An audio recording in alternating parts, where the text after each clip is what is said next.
But yeah, Punch. all type of certain references like that you definitely hear mostly from New York rappers. Yeah, I was like, yo, these jokers was watching some serious what you call it, man. Pop Serious, it culture, was some serious happy days. Yeah, this was everything. serious happy days. I Mhm. heard somebody give a reference in the Wu Tang to Laverne and Shirley. They're talking about Lenny and Squiggy. I was like Huh, yo, yep. Oh that snap! remind me of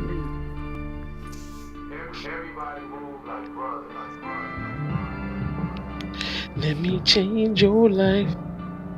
That's how I go. Comic books are the sixth element of hip hop.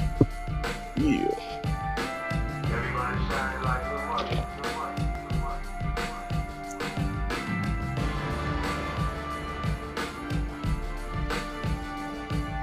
Ain't no other tool like this in the world, and it never will be. Never will be. Never will be. Never will be. Never will be. Never will be. Never will be. What up, y'all? Six Element Hip Hop. Reno Noir here, co-host Stu Dog. To my left, to my right, whichever way your perception is. What up, Stu? Peace. Peace. So yeah, man, we got a great show, man. Of course, as always, man. But it's wild stuff going on with Superman now. Everybody's going nuts about this new information, or rather, this new footage that we got. We got Ryan Gosling, Shawn Levey doing a Star Wars movie. Shawn Levey's the guy that did Deadpool and Wolverine. Um, Gosling, you know who that is. Yeah, we got a lot of shit to go over. So, oh man, damn it. Oh Lord, MCU, X-Men, the whole phase there. We got some news about that. We're gonna check about the cast that they're talking about for that, for the X-Men, the team, the roster, and yeah, it should be very interesting. Uh, I think, and then of course Anthony Mackie lately s- said something about America and and Captain America and whatnot, and people got mad at him, and then he issued a an explanation of the utterance, I guess you would say. It's a developing story, so you know, of course, information as it comes available right now. But Anthony Mackie had a lot of online reactions to his Captain America: Brave New World comments regarding the regarding Cap himself and his patriotism and his values and whatnot. And so Anthony Mackie's veteran Avenger Sam Wilson proudly holds the Captain America mantle. And, in the movie Captain America Brave New Worlds, he's going to be, where he'll amend relations with the U.S. government under President Thaddeus Ross and mandate, and will also question Ross's decisions and take it upon himself to fight the villains who threaten both the United States and the world at large. Seth Voliker, a.k.a. Sidewinder, and Samuel Stearns, a.k.a. the leader, Mr. Dome, and of course, Rolk himself. January 27th, 2025, Anthony Mackie explained his perspective on Captain America's values, saying, quote, Captain America represents a lot of different things. I don't think the term America should be one of those representations. It's about a man who keeps his word, has honor, dignity, and integrity. End quote. Which are the wait a minute, stop. Which are the defining things of America? Like that's Wow. I mean I know we don't do it, but that's what Wow. America's supposed to be built on. Wow. Supposed to be, that's what the That's Constitution what they says. say it's That built. those That's what they are boy, that's what say. he said. So I mean, he put his foot in his mouth on that one, bro. Yeah, yeah. He Let it shouldn't have said man, he that put his foot on. as Cap, as Cap. But I Yeah. think a lot of people. So obviously a lot of people took it as him saying, well, having honor, keeping your word, and dignity and integrity are not American things. But what he meant was, or at least what his publicist told him to mean was, he said he said he said utmost respect for the he said okay, I'm gonna read the quote. He said, let me be clear about this. I'm a proud American, and taking on the shield of a hero like Cap is an honor of a lifetime. I have the utmost respect for those who have served our country. Cap has a universal characteristics that people all over the world can relate to. So his new definition, so what he's saying is what I meant by that was, it's not just American values. It's people all over the world that can relate to Cap. We shouldn't just say that this is an American guy. We should allow other people to relate. And I say bollocks. That's why he's Cap is called fucking Captain Cap. America. Like that's Captain why he's called America. Captain America. You got Captain Britain, who stands for the same thing, but Yeah. he just do it for Britain. Like, you can stand for truth, justice, honor, and integrity. You can do that for whoever you want. Even if you was an alien that dropped down here in a spaceship, you can say, "Well, that's what my people say. That's how we get down on a planet honor, where I come from," and that's just Yeah, it. Like, true. I mean, to make a statement like that, Captain America is the embodiment of America. Like that's why he represents America. Like that's why he's called Captain America. And Steve Rogers was just a stand-up dude. Like he's a stand-up dude. Corey Adger, salute. He's a stand-up dude. He had all of those qualities that they wanted in somebody to be Captain America. Because you don't want to give those you don't want to give the super soldier serum to somebody who's going to abuse it, or in the middle of everything they just be like, you know what? Skip America, man. I'm going for broke. I'm gonna do what I want to do now. You know what I mean, so that right there is the reason why they chose him to be Captain America, because he had all the values that Right. that, and he had stood up like Civil War. He just thought it was wrong that everybody had to register, and like Yeah. it was a Like few other things that went, and he was like, look, that takes away from people's freedoms, like but I mean, well, let's break it down. When that came out, it was kind of a stab at what was going on with our country at the time with deportation and all that and things we got going on now.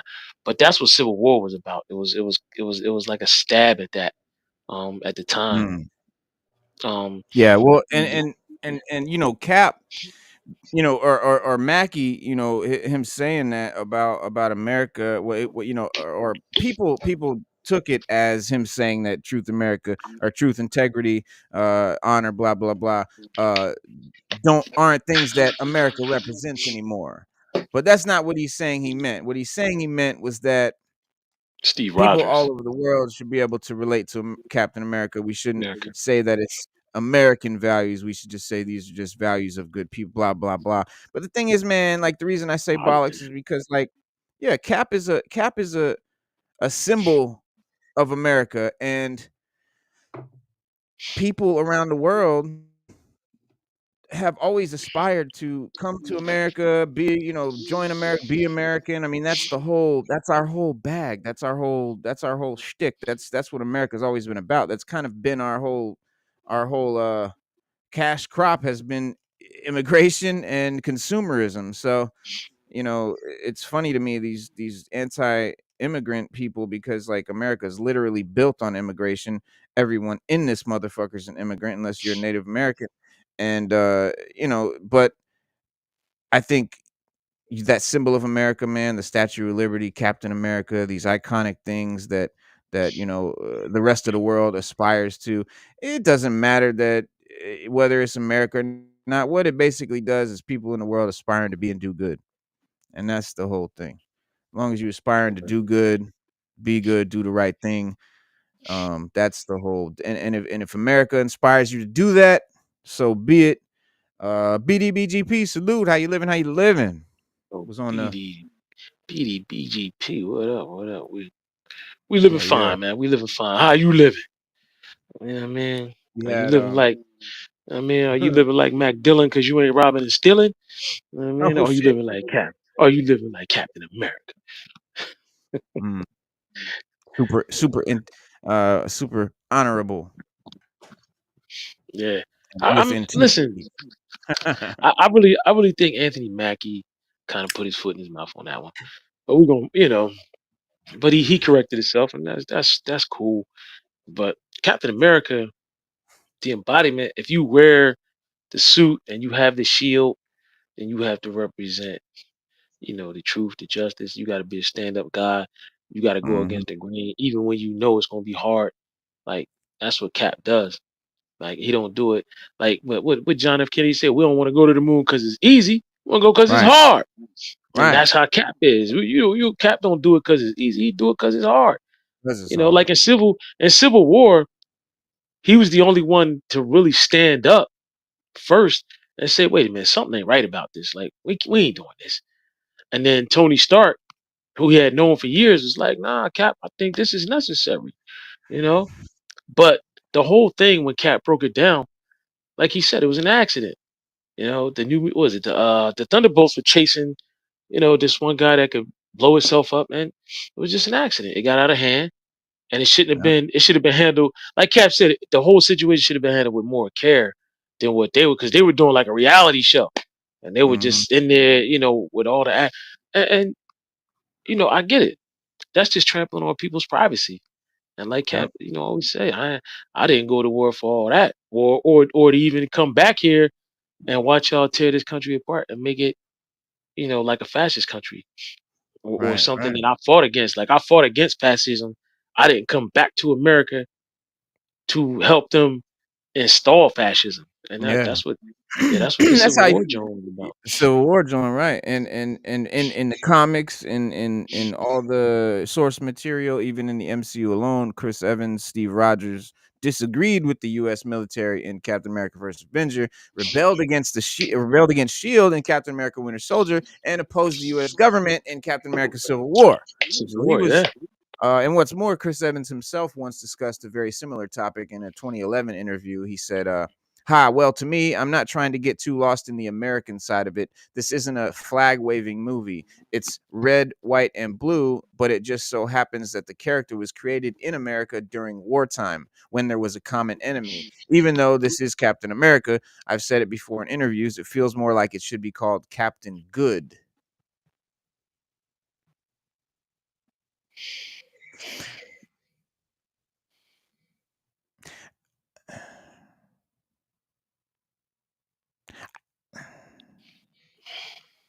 Well, back then, Chris Evans' Captain America comments received little to no backlash. People didn't have much to say about it, as corny as that sounded. But in, in First What? Avenger, Wait a minute, no time out. Time out. All right, man. Look, we got to do it, dog. We got to do it. So let's just do it. All right. I was, you know what? This is a perfect example, and it's kind of ironic. I was watching earlier today. I was watching Lost in Space, mhm, and the original Lost in Space was so good. And the reason why it was mhm, so good was because it supported the five family values. Captain America supports the five family values.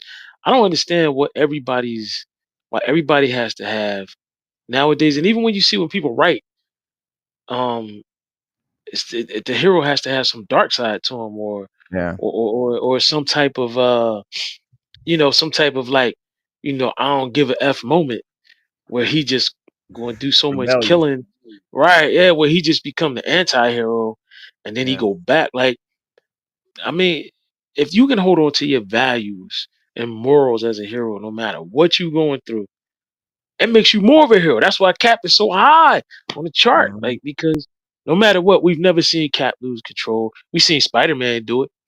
We've seen the Hulk yep, do it. Iron Man, you know what I mean? Black Widow. But we've never seen Cap cross that line no matter what. Same yep. thing with Batman. Batman's never crossed the line to just kill. Like, And what about he might break your arm or your leg, but he ain't gonna kill you. yeah, and with Cap, with we had Chris Evans Cap.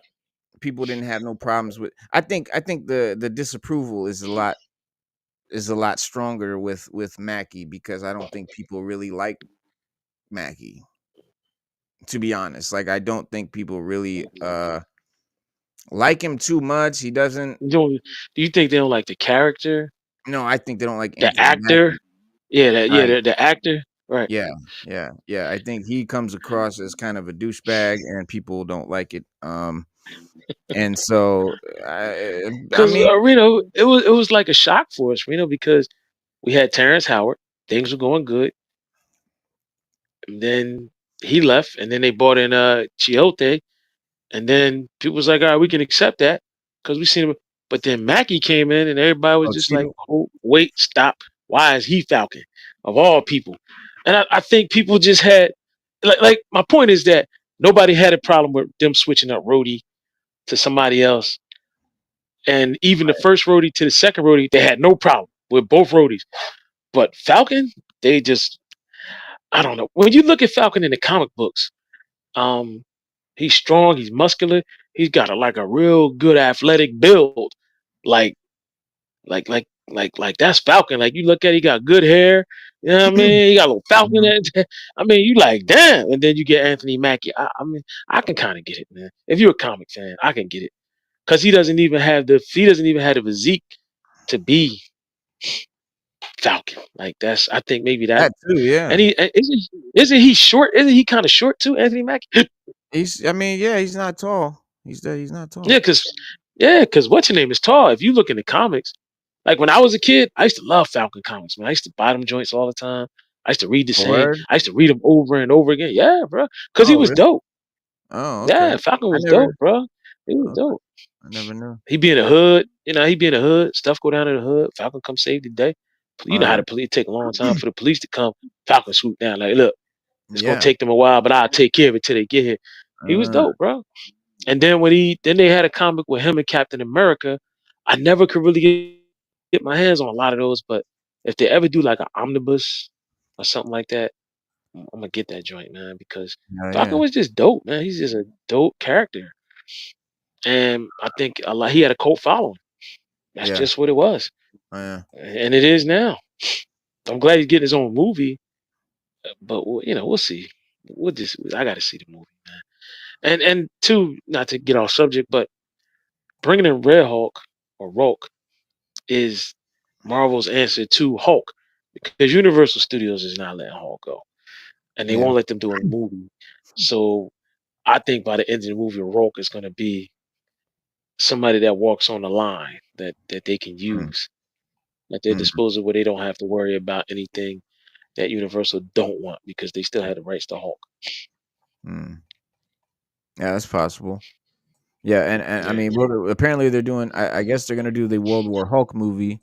That's coming up, so that'll be the next big Hulk movie that they do, and that could be right. actually really good. But that's got to be put out by Universal, right?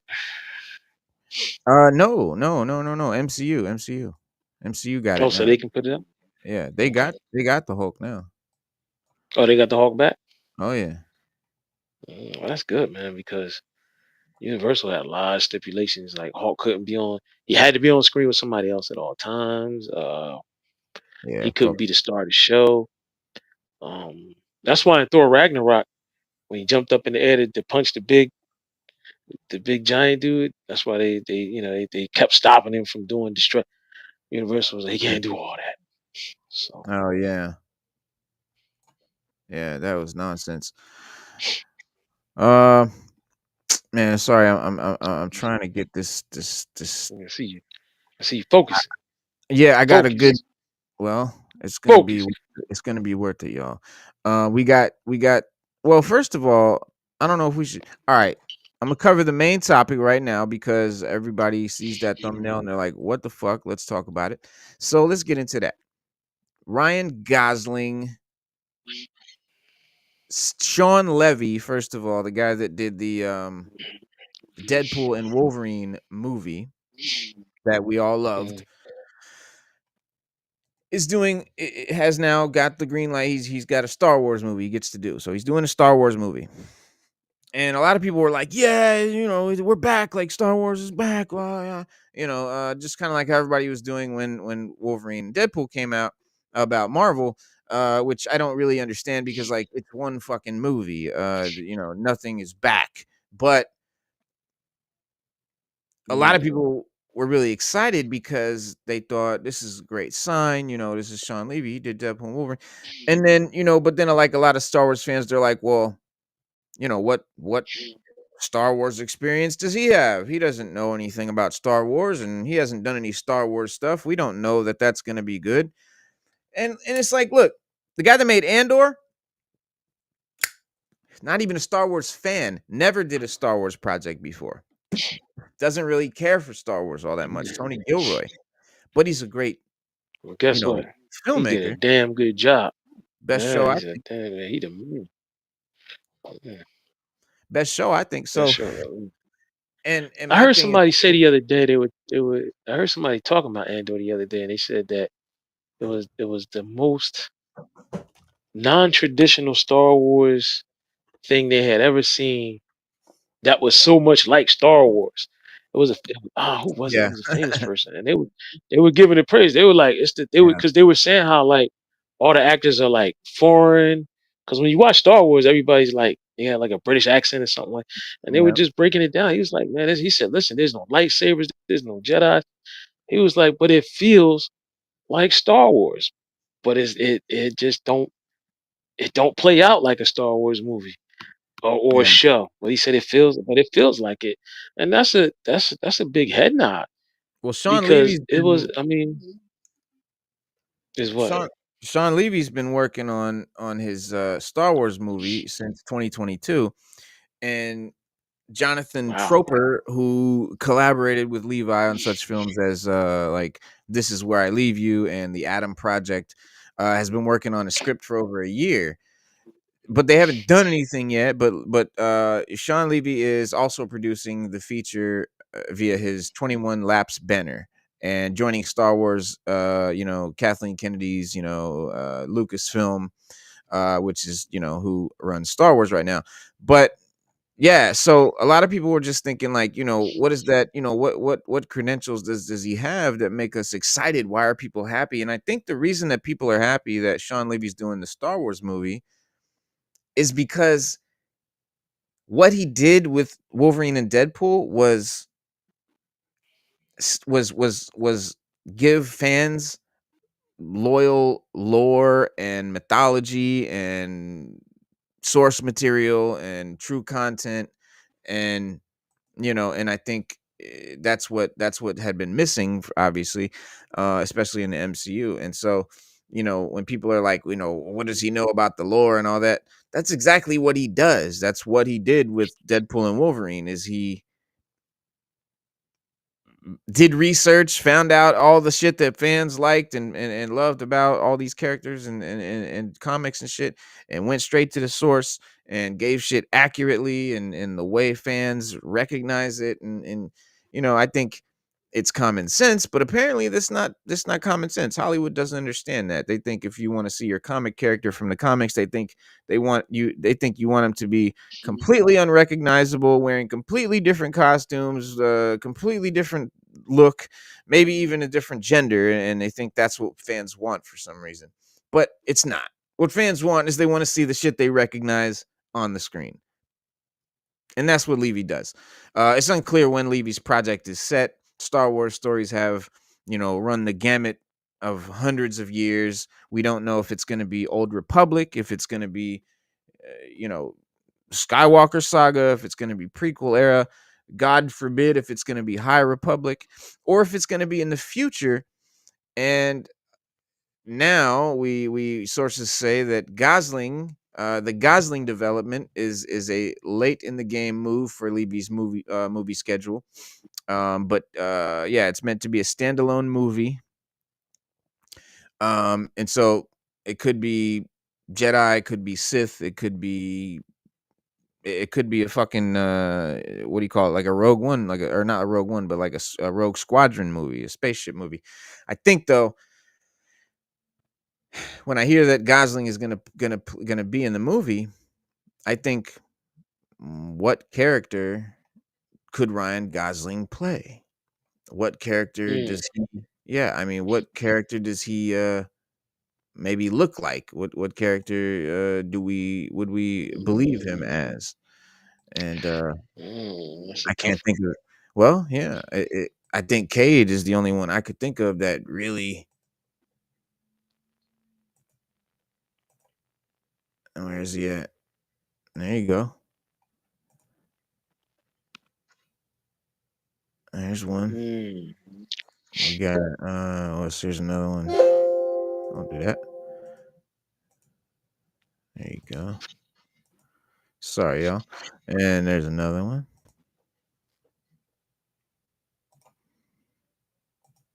And two, three.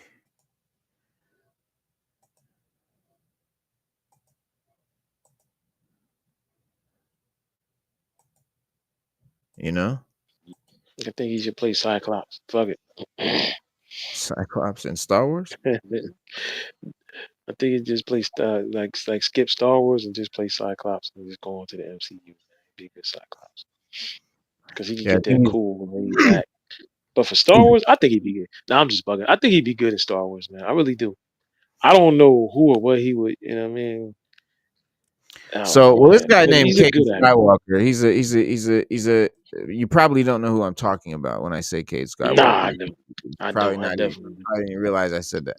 Like Cade Skywalker is a wildly popular character if you read Star Wars comics. If you're into comics, and I think when most Star Wars fans hear the name Skywalker, obviously they think of the main characters from the first three movies. You know, your Anakin's, Luke's, Rey's, and but there is another Skywalker that a lot of the movie fans and casual fans might not be as familiar with, even though he is the main character of Star Wars' latest installment. Cade Skywalker. But Cade is the main character of the Star Wars Legends comic series. So, Star Wars Legacy from Dark Horse Comics is the name of it, and the comic series takes place in 137 ABY, which is more than a century after the original trilogy, about a century after the events of the sequel trilogy. And Mm. every character that fans know and love has long since died. Right, it's 100 years later, leaving only the next generation to take their place. And these comics are literally where George Lucas got his female character that he was going to make the apprentice to Darth Maul in his sequel trilogy. Had he been able to make it and didn't sell it to Disney, his main character was going to be a Twi'lek, um, with Darth Maul looking tattoos and shit, and she's a Sith from the Star Wars Legacy comic run with Cade, and that's where he actually got his idea for his shit. So it's a very good comic series, and I think Cade is one of my favorite characters because he's just like a pirate slash bounty hunter slash gangster slash drug dealer slash Jedi. What up, man? EGC, salute. Welcome to the show. What's good, homie? Yeah, you see what up? What up? But yeah, so the Skywalker family tree, let me bust it out for you. Let me show y'all the So, let all me- right. So, wait. So you said it's at least a century yeah, it's 100 years after. sequels. Okay, so which means that Luke had offspring that had offspring. Mhm. That's Yeah, crazy, bro. it's like a grandson. Well, we know he had kids, and we know they had kids from Legends. We know Luke had Right. kids. He had his son Ben, um, with Mara Jade, and but yeah, that's Cade, and there he is. Like, so now you see. Okay, here's a beauty. I'm glad we saw. So you see this thing Cade's holding, this little red vial. Yeah. That's a death stick. Okay. So remember, anytime like Obi-Wan was like, you don't want to sell me death sticks, right? That was and everybody fucking thinks, well, everyone in Disney with the High Republic thinks that you smoked them, that they're cigarettes or some shit. But no. Lucasfilm should fucking understand that death sticks are not cigarettes. They're these little vials here. They're little drugs that Cade is an addict of. The Skywalker family tree is shockingly vast in lore, it says in both canon and legends, meaning only a few Skywalkers are direct descendants of Luke Skywalker himself, and Cade is one of those few. Luke had a son with Mara Jade named Ben Skywalker, had a family of his own. Yep, see? Which led to the Mm. birth of Cole Skywalker, Kol, who is the father of Cade Skywalker. So it says, while the Solos, the children of Han and Leia, Jason Solo, Jaina Solo, and Anakin Solo, effectively ruled the Legends continuity as the Force sensitive heirs of Luke Skywalker, Cade Skywalker stands out as a direct descendant of Luke Skywalker himself. This direct link to Luke, and by extension Anakin, continues the Skywalker saga trend, which gives Cade's story the same level of significance as the film trilogies. Mm. prophesied birth. It says number 9. So these are just a few things that you should know about Cade. And let's see. All these characters had prophesied births. It says Cade Skywalker's story might take place more than 100 years after the events of the original trilogy, but Cade's existence was foretold centuries before that during the era of the Old Republic. In 2006, Knights of the Old Republic comic, a Jedi Master Seer named Canilla had a vision of the 3 most important people in the universe. It was Luke Skywalker, Darth Vader, and Cade Skywalker. And that just shows you, bro. I told you how deep this shit goes, dog. This Star Wars shit is not just some movies, bro. You know what I mean? This shit here is deep. It is. And I love it. Love it.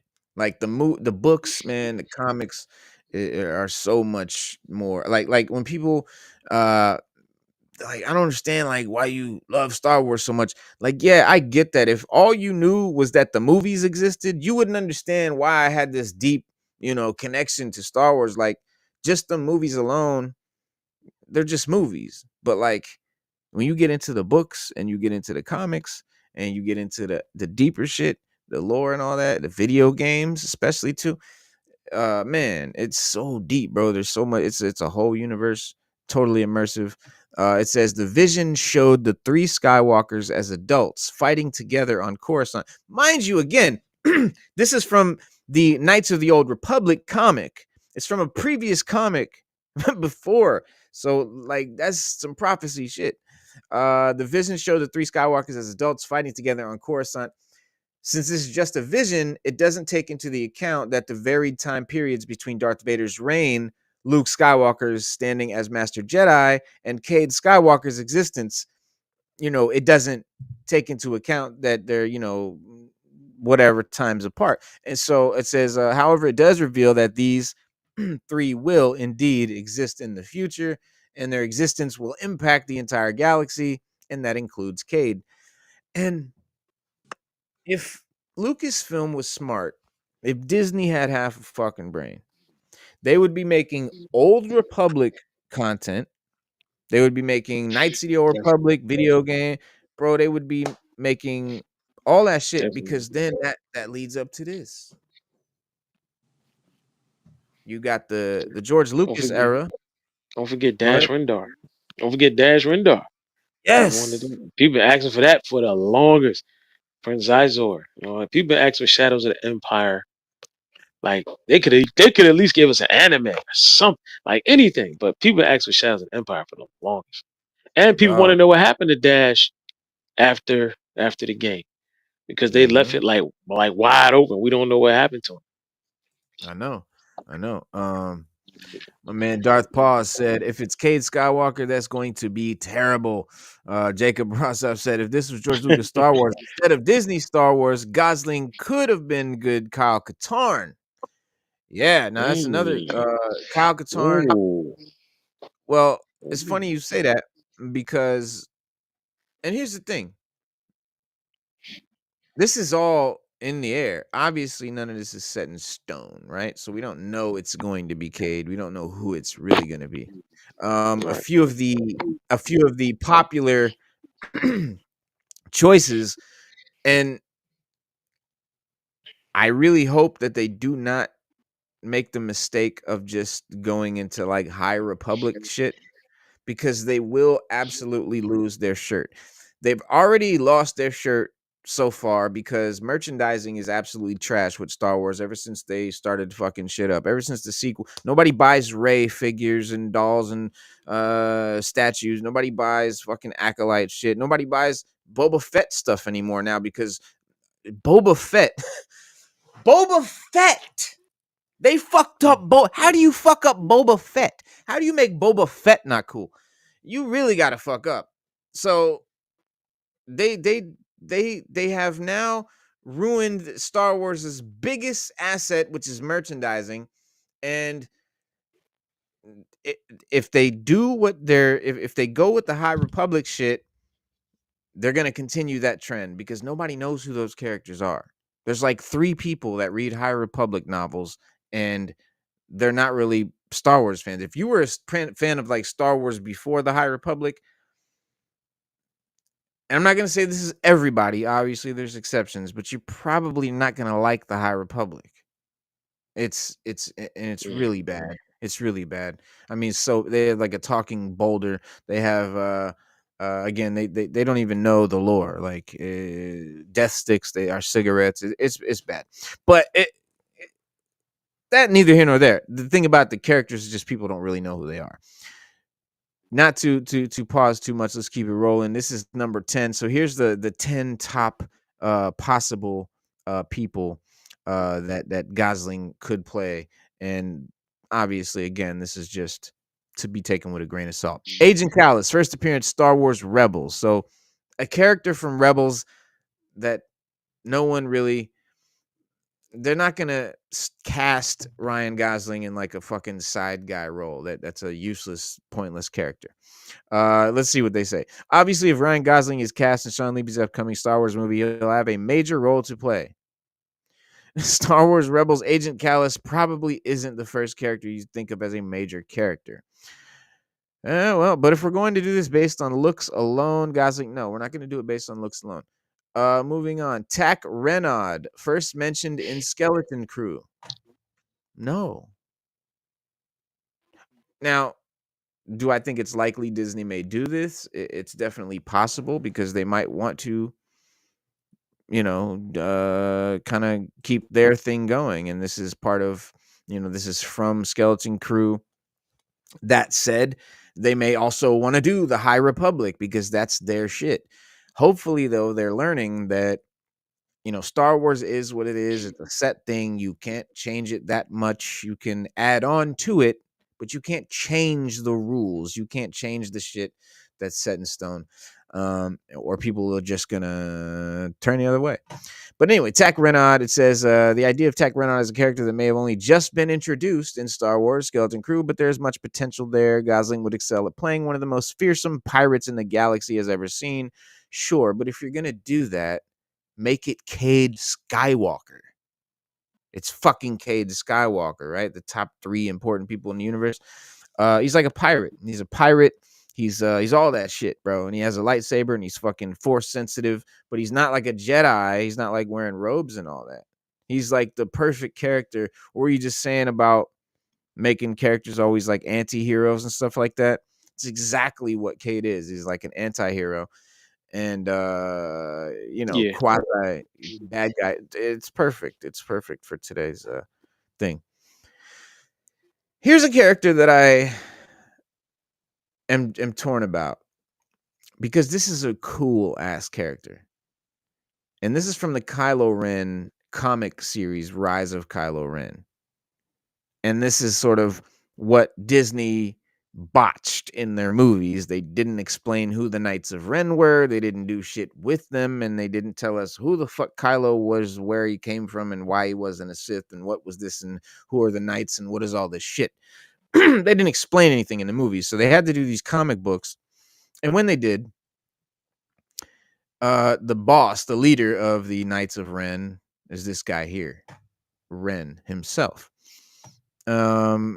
Again, pretty obscure character, doesn't have like a fan base, doesn't have hell of like a following or hella time under his belt or anything like that. He's just a brand new character, but he's cool. We don't know what his face looks like, so but I mean, I guess you could say he's got the build of a Gosling. But what do they say? Gosling may not have been chosen to play Kylo Ren, but maybe he could still play the Knights of Ren previous leader. Yo, EGC man, you got any thoughts? You a Star Wars fan at all or what? Are you Yeah, I got a piece. How's everyone doing? peace, Um, welcome.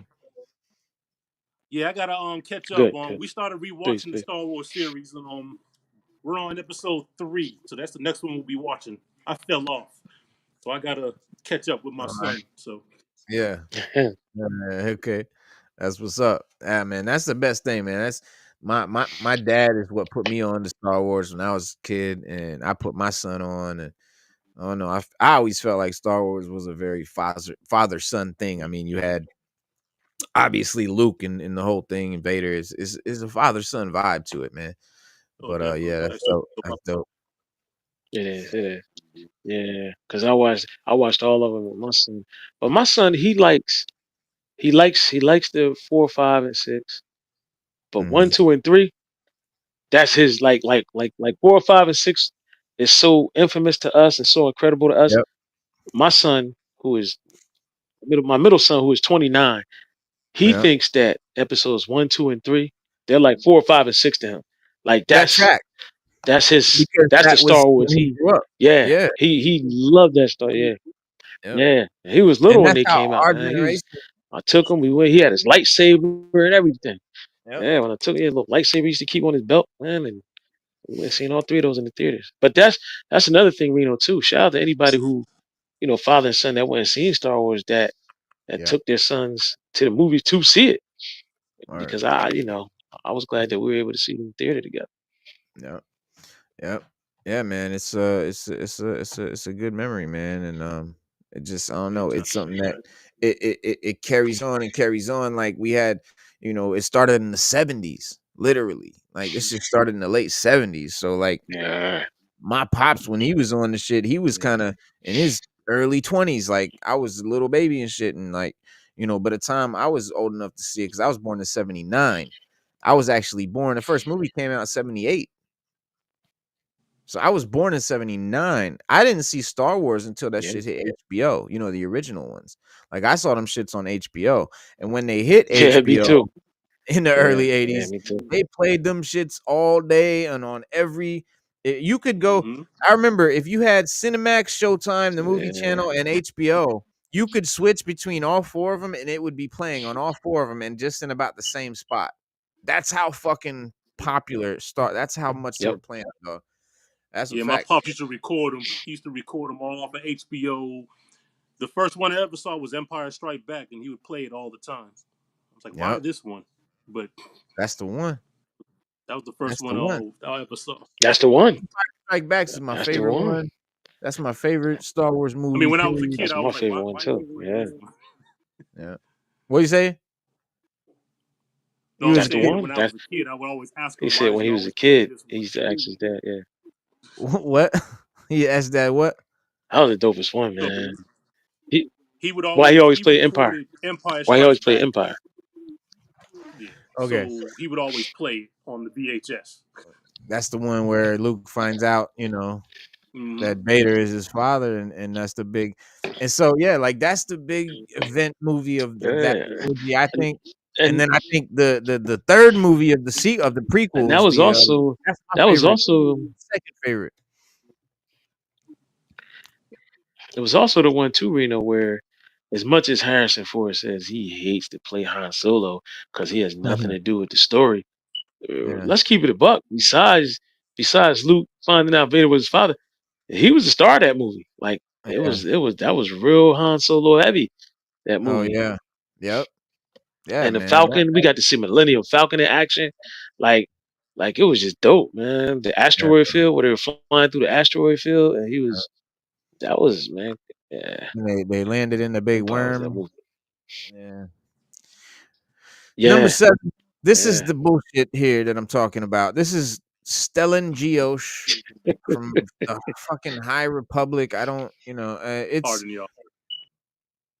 yeah. I mean, this is the Acolyte, man. This is what the Acolyte was. So if you, that's what the Acolyte was. It was the High Republic type shit, and that's what that era was. And so I think that if they do anything from that era, it's gonna be a mistake just because niche it's a niche era and only like new fans like it. And I don't know if I don't know if Kathleen Kennedy is really trying to purposely sabotage Star Wars or if she's just stupid. I don't know. But it's one of the two.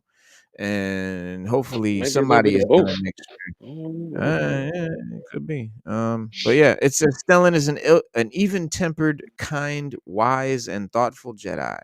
Well, like no, like that's not. I don't think Ryan Gosling shines as a kind, thoughtful, and wise character. He plays like fucking the Fall Guy. He plays like Blade Runner. He's like, that's so Barbie, what Ken, whatever the fuck. He's funny. Yeah. What was He's that actually movie? done That action. movie where he was something in the pines. What was that movie? Something in the pines or whatever it was Yeah, called. yeah, that was sick. That was I good. That was a think, good movie, bro. Yeah, yeah, that was a good movie. it was another one where he was like, I don't know, he had like a sword and he had I think Driver was dope. But yeah, this is my Driver was second dude. this is my second pick. So if it's not Cade in the future, I want it to be Darth Revan in the Old Republic. If he plays, Mm, if they do a that'd I be mean, dope. listen, bro. If they want to make money, if they want to sell merch again, if they want, fans of all sides to come together, they need to do the Old Republic and they need to do the Darth Revan story. And then they need to do from there. They need to lead into the Darth Bane trilogy. And I'm telling you, people that know about it are gonna go bananas and get everybody they know and go nuts. I know I would. And then people that don't know about it, I'm telling you, it's the dopest shit that has ever been done with the Star Wars lore. And this character right here is a dope character because he starts out as a Jedi, becomes a Sith, goes back to being a Mm, Jedi. And it's a dope ass story. That's him as a Sith, that's him as a Jedi. Right there, this is his Sith look. That's his Jedi look. He wears this mask. It says, I don't dope. think a single Star Wars Legends fan doesn't want to see Darth Revan brought into Star Wars canon, especially since the game remake of Knights of the Old Republic seems to be on hold indefinitely. That's also the game that is like has all this fucking hype around it, and everybody wants to see this game, Knights of the Old Republic, and they keep. I mean, it's like Blade in the MCU. It keeps like almost being made, keeps being put on hold and put on hold, and people really want it. But it says one of the most beloved and complex Sith in the entire franchise, Revan had pivotal roles to play in both the Mandalorian Wars and the Jedi Civil War.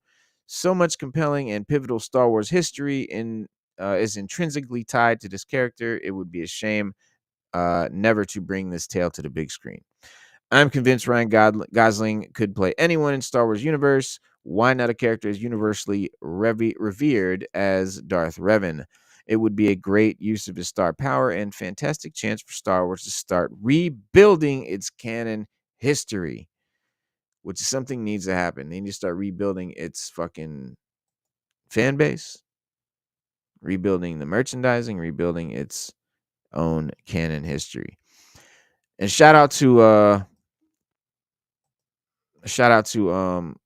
Jacob Rosoff in the chat. This is Kyle Katarn. So this is also from Legends, from video games and shit. Dark Forces. Um, yeah, he's a dope Jedi. He's a That's the game I know him from right there. Yeah, okay. That's Right another there. game I sound like too. That old Republic game. A lot of people like that. Yeah, They had a real cult following too. yeah. It says, if Luke Skywalker is building a new Jedi Order, there's no reason why Kyle Katarn can't make his cinematic debut too. Katarn started as a Force-sensitive rebel operative, and following diligent study and dangerous exploratory missions, eventually became a Jedi Master. He even took on a Jedi Padawan, fan favorite Legends character Mara Jade, and soon became a leader of the new Jedi High Council. Obviously, the canonical New Republic timeline is very different from the one in Legends, and not all of Kyle's story beats can be included. But he'd certainly be a fun and intriguing addition to Star Wars canon. I can see Gosling as Katarn, can't you? There's so much this character could do and become. I can definitely see Mm, him as this character. I would love to see this play out. in live action. That's Mara Jade right there, Luke Skywalker's wife and baby mama, Uh, and Padawan to Kyle Katarn. And now, whatever happened to the baby of Ventress and who's the other dude? Didn't she have a baby with a Jedi? Ventress, ballhead Yeah, didn't she Ventress, have a baby with? Yeah, ballhead, was it? Yeah, was it her? Yeah, was ballhead it Ventress. her or was it? Uh, Yeah, didn't she have a baby? She fell in love with a dude. He looked like an Indian. I think he looks like Spirit from G.I. Joe, but he was a Jedi. Like they had a baby and ran away. wow, I don't even remember that shit. I Yeah, I gotta mean, look it's it up. possible. 'Cause I don't know the Jedi dude's name, but he looked like Spirit to me. He looked like Spirit from G.I. Word. Joe. But he was a Oh Jedi. man, that's dope. I don't know. I don't know. Um. So here, okay. So this next character here that is named Marchion Ro is a High Republic character. Now, Mm, the thing about High Republic though, I will say, is that they have some like sick ass villain designs and like cool ideas for like these villainous characters, but they run into this issue like because they don't have any Sith in the High Republic. And so these villains, like what is this guy holding a laser gun? Or a sword gun. I mean, this guy's got a saber. So it's there's no war time in the High Republic. The Jedi are at the peak of their order. They run shit. They're more like, kind of aristocratic guys. They have all this power, but they're very peaceful. They don't do a lot of fighting. They have random gangsters and pirates and shit, mostly pirates that run around that they deal with and that they fuck with and that they fight and shit. And mm. this is one of the cooler looking ones. I like the helmet design and everything, and they always look really cool. But it bamboozles you and it pisses me off because it pulls you in. Like I see these dope covers and I'm like, oh shit, this is some shit. This shit is look dope. And you fucking start reading it and it's fucking the worst shit you ever fucking read. Marchion Rose, an incredibly compelling character and would give Gosling a lot to chew on, blah blah blah. I don't want to see it. I don't want to see it. Ajunta Paul. Yes, twice. Knights of the Old Republic. Um, yeah, this dude, this is all Knights of the Old Republic shit. Um, old school Sith. Dude.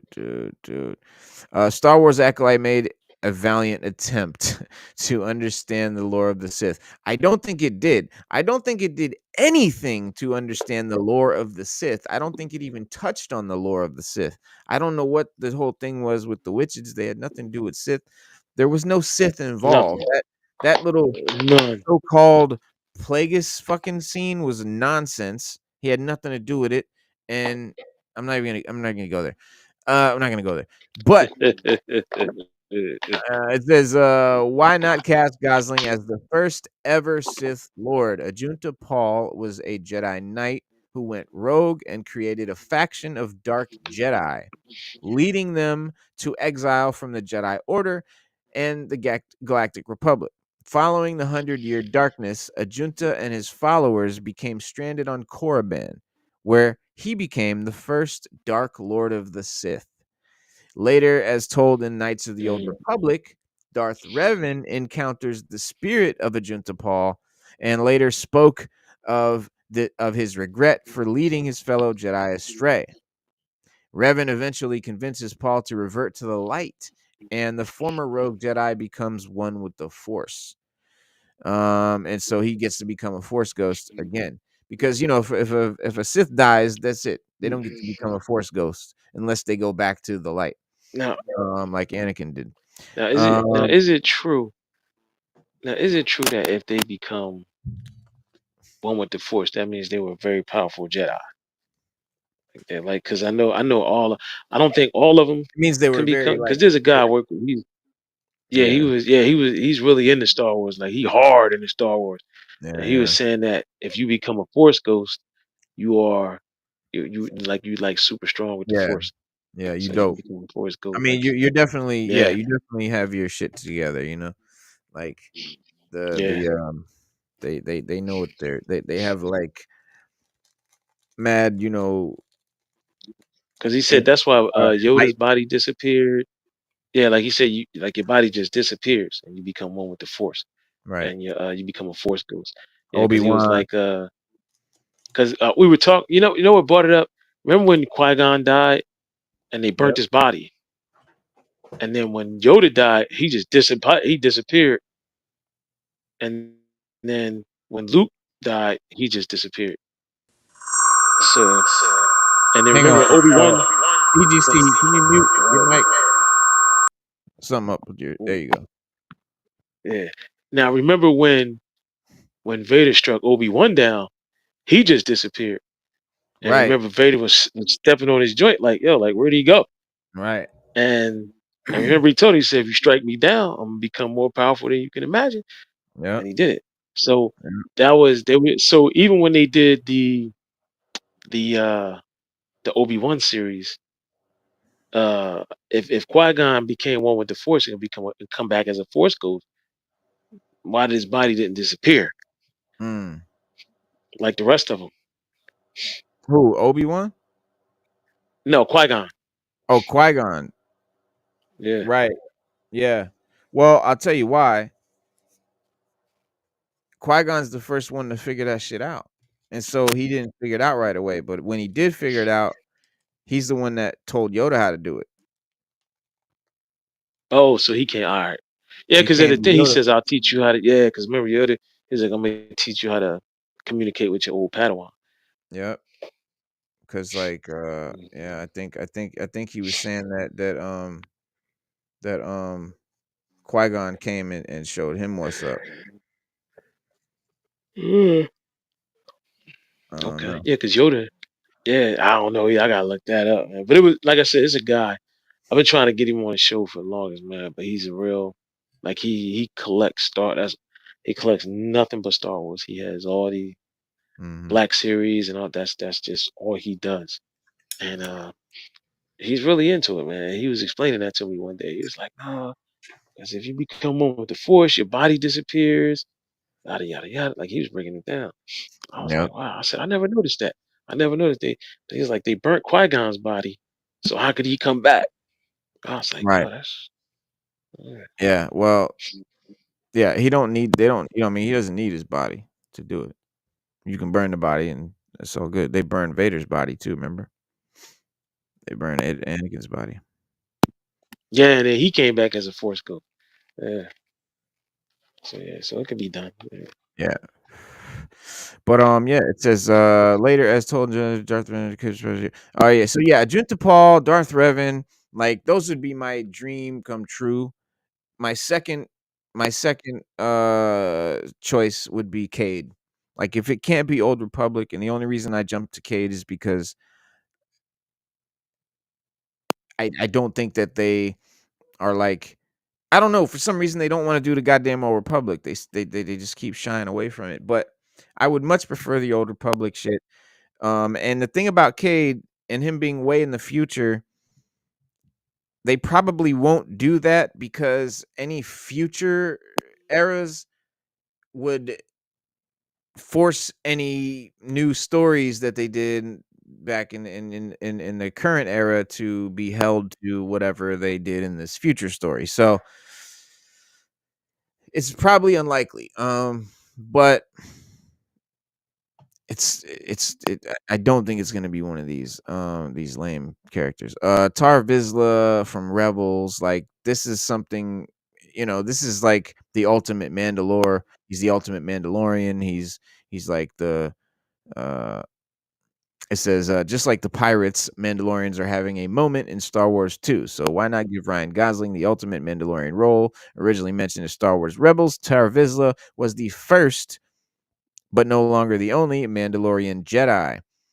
He created the legendary dark saber roughly 1,000 years before the Skywalker saga, and eventually became Mandalore, the sole leader of the people of Mandalore.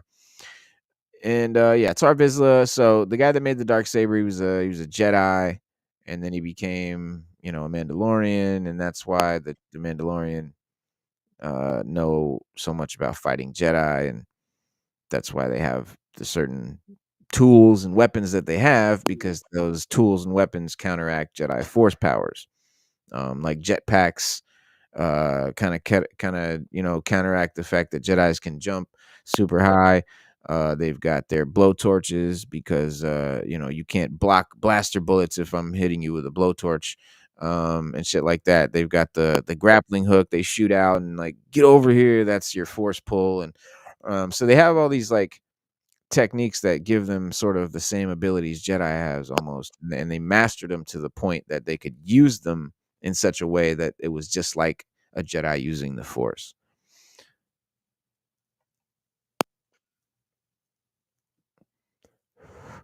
Elzar, man. No. Well, High Republic, no. I don't think it's a good idea, guys. You already can't sell any products. So don't keep putting this bullshit out. People don't like it.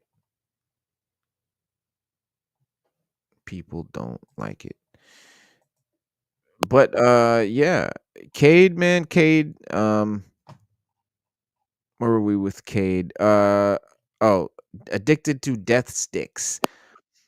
Check this out. So here's a little story about to tell about a dude named Cade. So where's he at?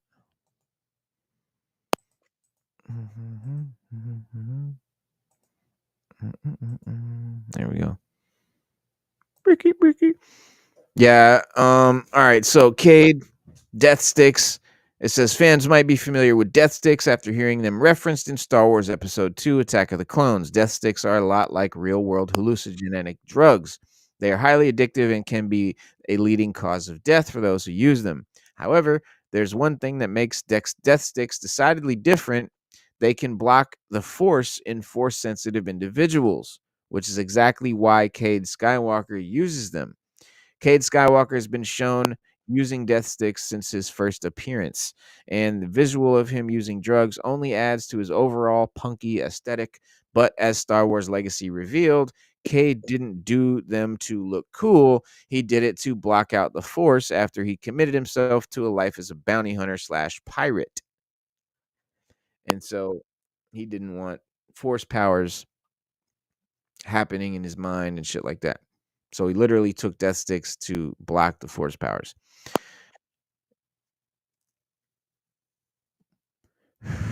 Battled one Sith. Cade took on an army of Sith lords known as the One Sith. The overarching villain of Star Wars Legacy is a dark side cult called the One Sith, which is led by Darth Krayt. Darth Krayt is a fallen Jedi who survived Order 66, created a colony of Force-sensitive individuals on the planet Korriban, which was the Sith's planet, and which was so strong with the dark side that it hid Krayt's activity there. And that's how Darth Krayt was able to create the One Sith, even during the Age of the Empire.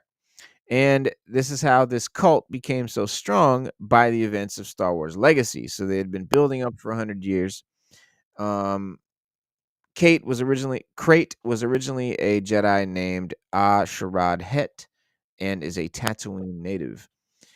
Cade Skywalker, being the ultimate Skywalker hero of Star Wars Legacy, was the only one who could defeat Darth Krayt and bring down the One Sith.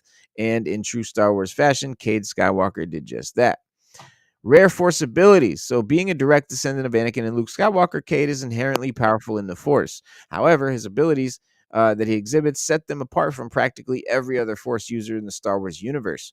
One of Cade's more impressive powers is the ability to resurrect others, which Cade did for his Jedi Master Wolf Sazin. Also, an extension of that ability is manifested in the form of Force healing, which can extend someone's life indefinitely. So He's actually the power to heal or resurrect others is exactly what Anakin fell to the dark side to attain in the first place. It says here the power to heal or resurrect others with the Force, either light or dark, is incredibly rare and was originally believed to be only the stuff of legend. Indeed, the lie that the Force could shield one from death is how Anakin fell to the dark side in the first place. But in Cade Skywalker's case, that power isn't just a thing of legend; it is a very real ability. So yeah, they're basically eventually uh Mm, Anakin's progeny did get the power to defeat death. resurrect. Damn, bro. Yep. Wow. Yeah, because Um, I read a thing about all the stuff Luke could do. yeah. Wow, they say he can run real fast and stop time Yeah. like uh like Kylo Ren did. Like when Kylo Ren stopped The bullet, the laser, yeah. the laser. Well, I was reading this thing and it said that Luke could do it, but he could do it with people as well. Like he could Mhm. like freeze them, like straighten their track where they couldn't Yep. move or anything like that. Yep. Mm. Yep. In the books, in the Legends novels, and when he, in all the books about him and Mara Jade and his son, like there's some dope ones where him and Ben like go on missions together and the shit they be doing, bro. It's dope, man.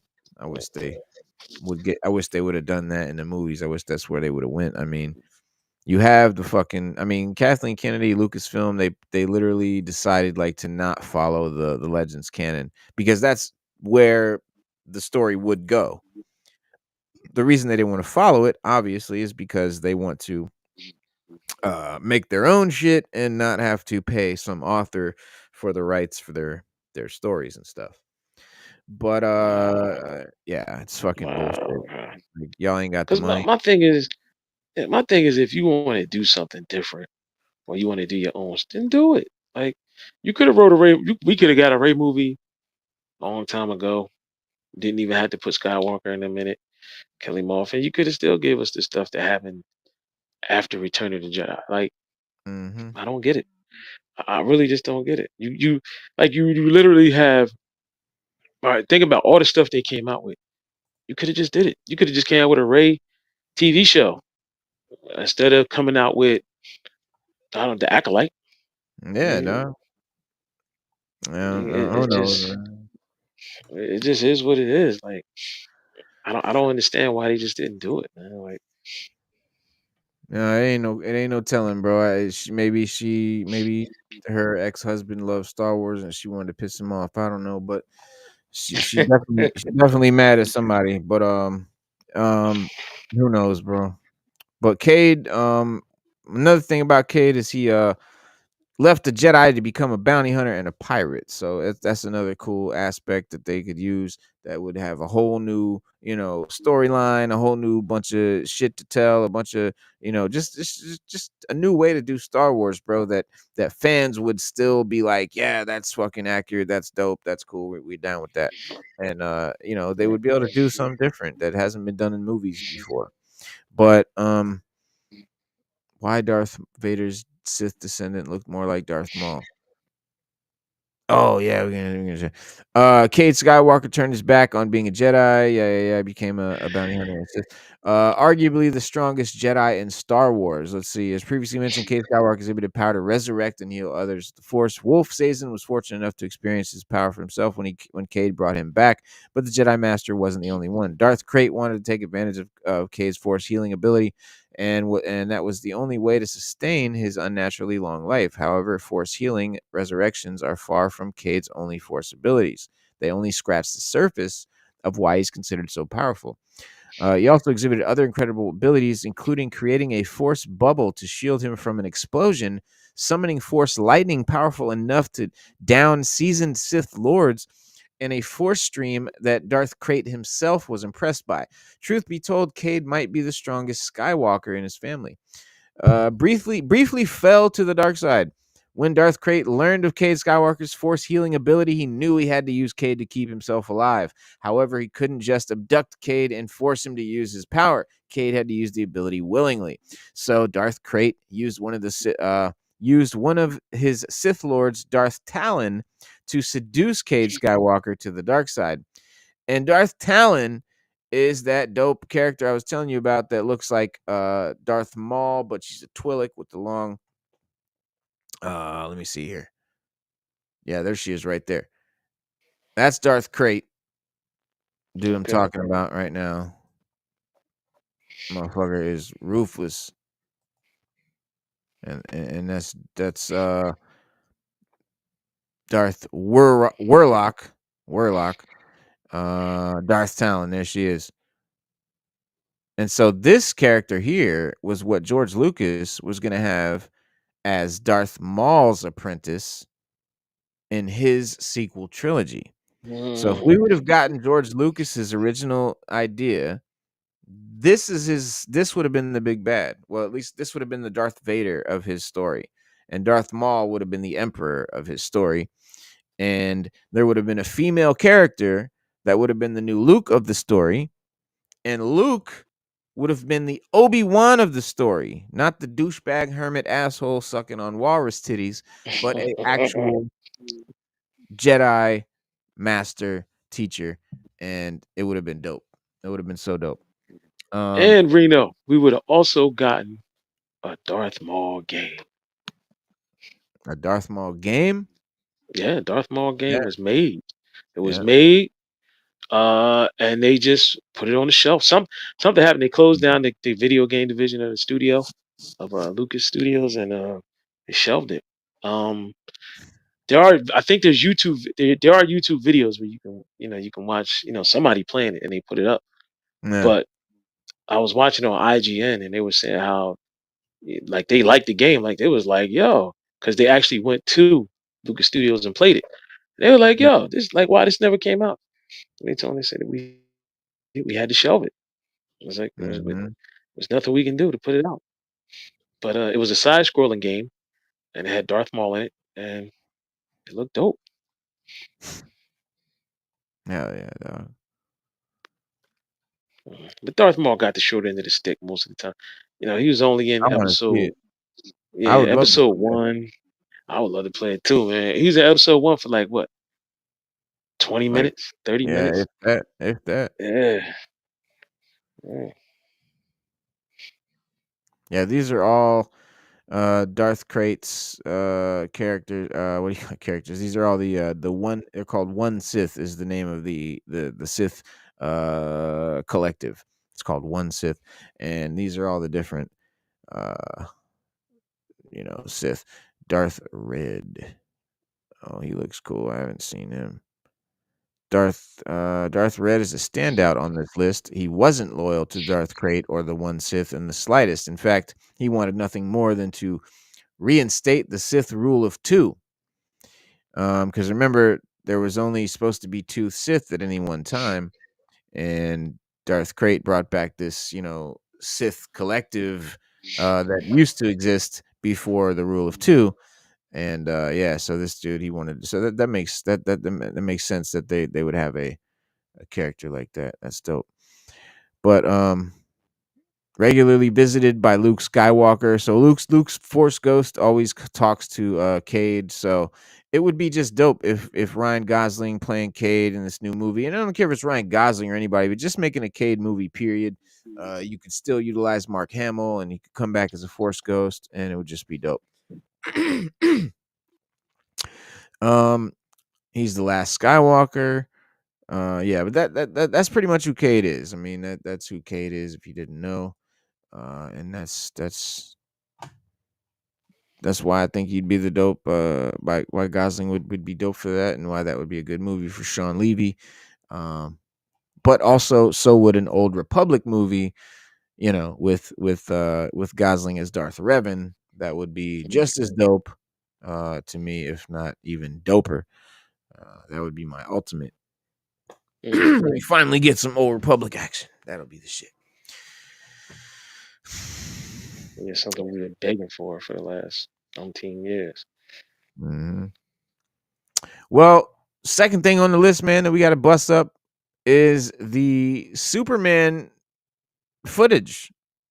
So have you guys seen the new trailer? So well, it's not a new trailer. It's the same trailer, but there's a little bit new footage in it that everybody I think should have seen by now, with Superman flying through the ice, and immediately it was hit with all this backlash. Like half the internet was pissed about it, half the internet saw that it was dope, but a lot of people didn't understand. And I think, bro, people are so used to seeing CGI shit that when they see something that's real Something photography, real. they think it's fake Yeah. because they're so used to seeing CGI that they feel like that's real now. It's crazy, bro. I remember when CGI first started, I was like, bro, how are people gonna ever buy this? This shit looks like a car. It looks like Roger Rabbit down there. I can't. Like a cartoon. Hard, Yeah. but Well, man, because yeah, I wasn't used to seeing it. It took me a little bit to get used to seeing it with like real, like next to real actors with the green screen. But if it yeah, was something that was all CGI, actually, no, I can't even say that because I play video games and they were using CGI back since PlayStation 1. They were right. killing it. So it just looked better. To me, it looked at 10 times better when they put it on the screen because the stuff they used on the games was kind of low budget. So Hmm. when I would see it, I would be tripping over it. I mean, but Yeah. the first movie I ever saw where they mixed where they did a lot of green screen, probably the most I've ever seen at that time was Sky Captain in the World of Tomorrow. Oh Um, yeah, yeah. That's that all that yeah, that literally yeah, that's all CG, fucking. like everything. Sucker Punch is another one that's mostly all CGI. Sucker Punch. What was the one with Bruce Willis? Something City. Um, You know what I'm talking about? yeah. He was the detective, and you had the guy. It was Bruce Willis. What's the one chick name? Fifth Spanish Element. chick. No, not Fifth Element. It was a Oh, black and white movie. It looked like a comic book. oh, Sin City. Oh, Sin City. Yeah, Yeah, Sin City was another one I had seen that kind of blew me away because it was like a comic, I and the love way Sin they did the CGI, yeah, that was good. A good movie. Love that movie. Yeah, man. That was awesome. I was on that shit for a minute. I love Sin City, bro. Um, yeah, Frank, because it was like Frank Miller comics. It was dope, bro. But the deal with this, with Superman, so James Gunn came out and responded to one particular tweet, and basically clarified everything for those. But my thing is, like, how did people think this was CGI off top? They Gunn told it. We talked about it. We knew, he told us they're using some new VFX technique with Hmm. the flying that's never been used in any Superman movie before, or any superhero movie, for flying. And he said, when you see it, it's gonna be crazy. You're gonna love it. Like it's this new thing, and it's gonna be amazing. But it looks really real, and da da da da.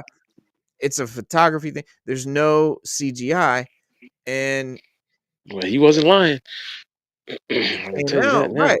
He wasn't lying, and but there was a lot. There's a lot of people that even still, for some reason, refuse to hear this and believe that for some reason he's lying about it or something, but that it is actually CGI. But here's the tweet itself. Here we go. Let me scoop it over there. And it says, looks dope. Great camera angle of Superman flying, except there's something with his face that looks a little off. I know there's plenty of time to refine the CG. Gunn's response was, there is absolutely zero CG in his face. People's faces can look different when you put a wide angle lens up close. The background plate in Svalbard is 100% real, as is David. So it's a photography trick. Wide angle lens up close. Um, the background plate, him, it's all real. It's real old school special effects. Back before CGI, kids, special effects were done with photography tricks and lighting Yeah, and yeah, puppets yeah, and fucking a whole lot of smoke. A whole lot of smoke. smoke and Yeah, mirrors. yeah. I mean, if you ever watch Look real Superman sometimes. It looked If more you ever real. watched Superman with Christopher Reeves, I never knew how they made him fly, but when I actually seen what they did, like watch the behind the scenes, it was amazing. I was like, damn. I was like, how do you make They, that look so real? yeah, Like, they tried a few things, and you think it's common sense, but like they didn't have it right off the bat.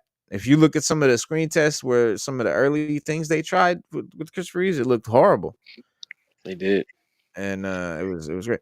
But he said, blah, blah, blah, someone else said, CGI or not, the eyes do have a bit of uncanny valley thing going on, but I don't get the hate for it. No, it's not uncanny valley. That's not even a term that applies there. Yeah. It's a wide lens. Everything in that shot is in camera with a stabilizer that can rotate 360 degrees. Yeah. To be honest, I give people 40 and older a pass on dealing with social media. Our brains evolved to see all the negativity over anything positive.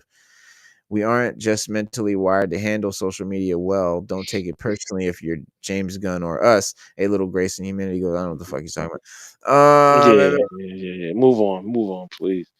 But let's see. Idiots pretending to be experts on everything, especially CGI, is my favorite mental illness. Yeah, I mean, it's just not CGI. Just bottom line, just isn't. It's just simple as that. Right. Does it look good? Does it look bad? That can be your opinion or not. But absolutely zero CG.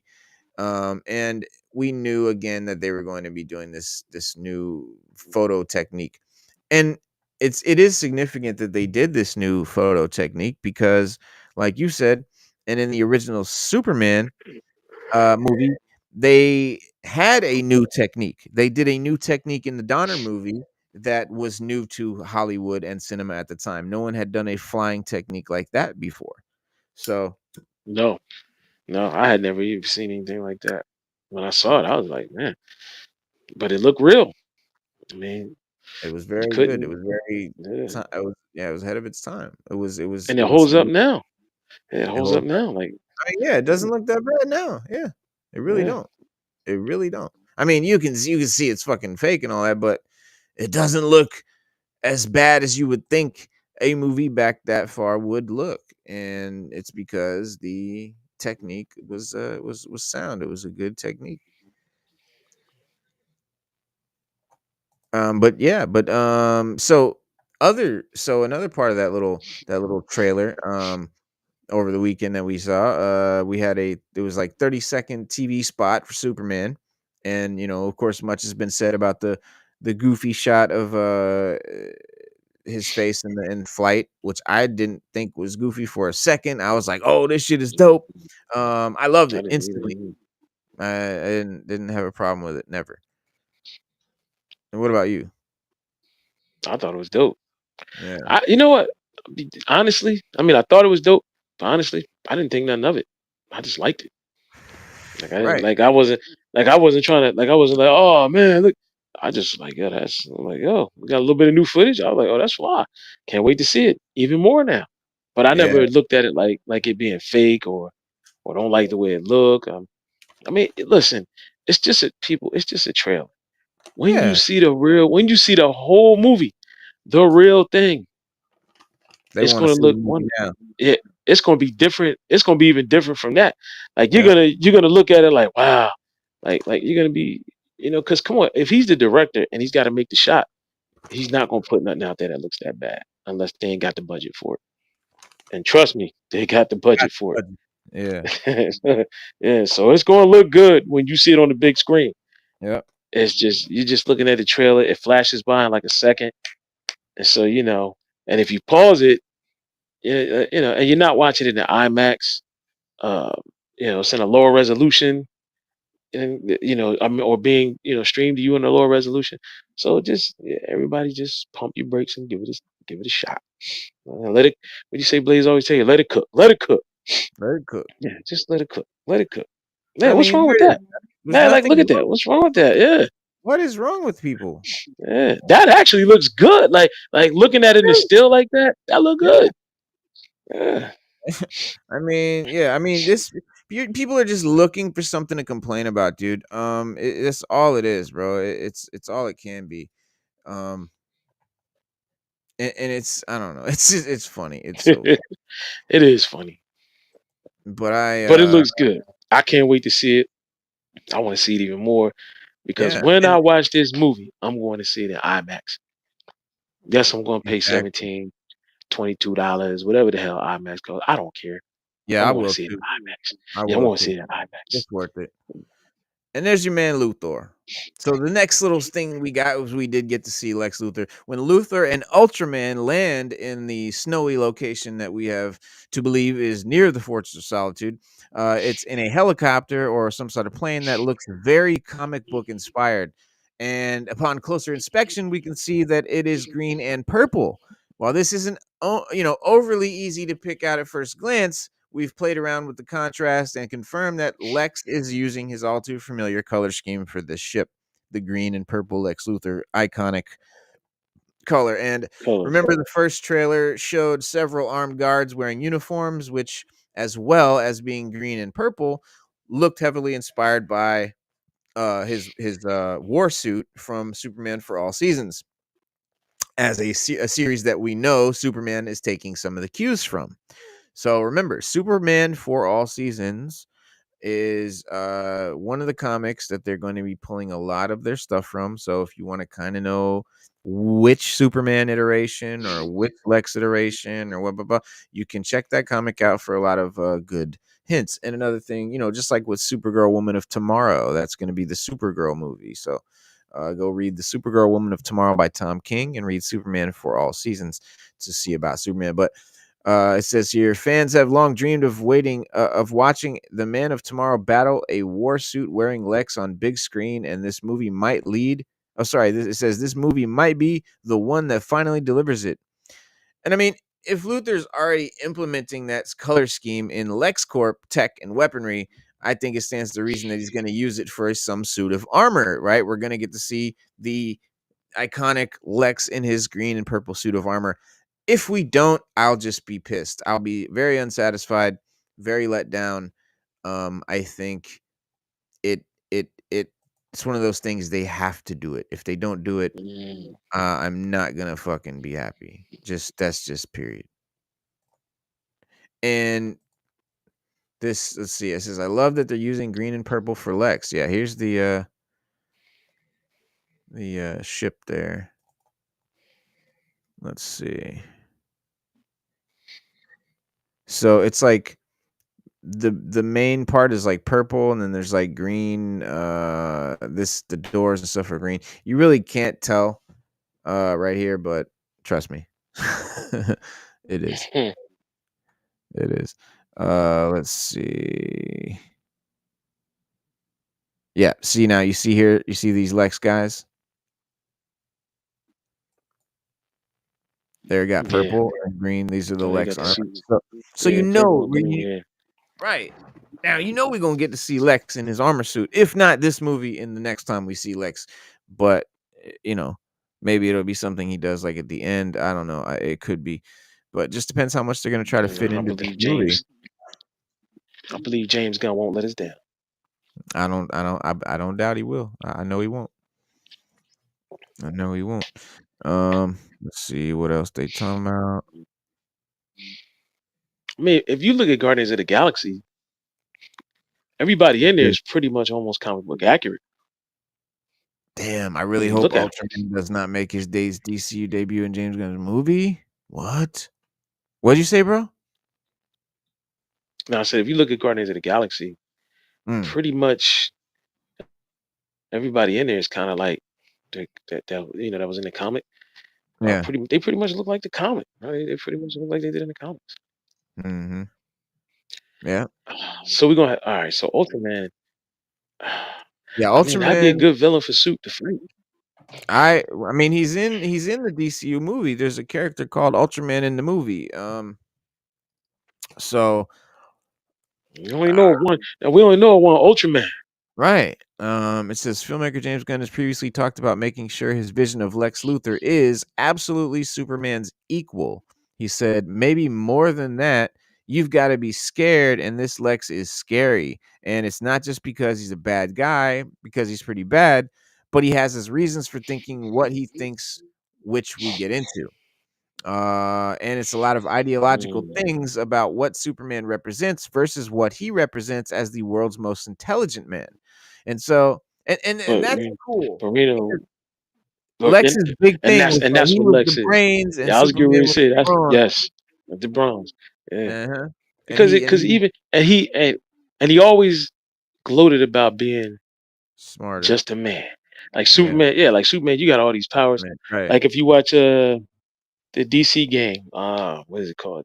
DC DC Universe, the game that was on PlayStation when he stabbed him in the back with the kryptonite Uh-huh. spear, and he was like, "You were beaten Uh-huh. by a mere man." You know, Yeah. that's Lex Luthor. Yeah. Like that's Yeah. Lex in a nutshell because he thinks Yeah. he's better than Superman. He's like, I don't care how many powers you got, I'm superior to you in every way. Yep. Yep. He knows it. And that's something that we haven't really felt in live action Lex Luthor lately, man, and like in any of the shows or even in the last movie when it's Kevin Spacey, like that dude wasn't no equal to Superman.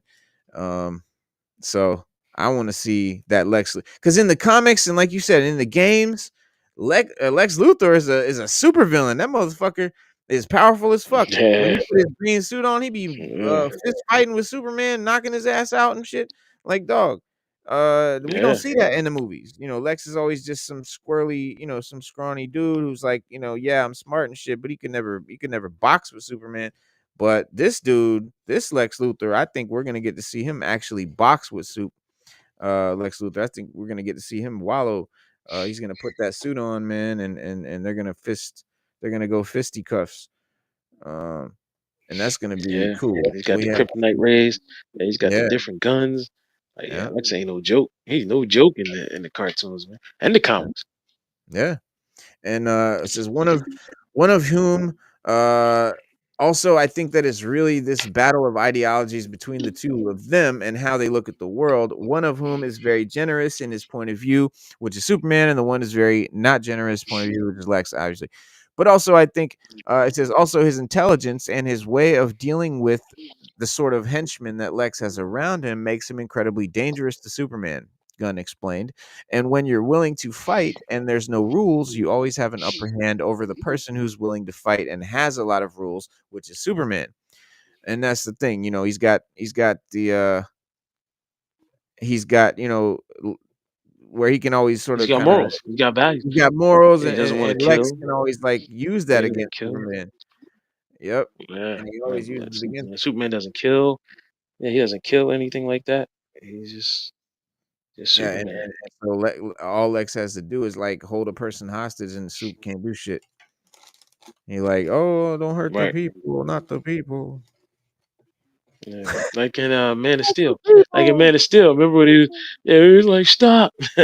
Yeah, But that was boss. How Zaza said, if you care about these people so that was yeah. dope, man. That But I was mean, hard. It was In the Christopher Reeves one, he was like, "Not the people." oh yeah, yeah, when Zai Zai they started blowing the people away. He was like, Yeah, stop, you're hurting me. And he just flew away. He was like, I gotta go. They're gonna kill all the yeah. people. Well, let me see here if we can run this joint real quick.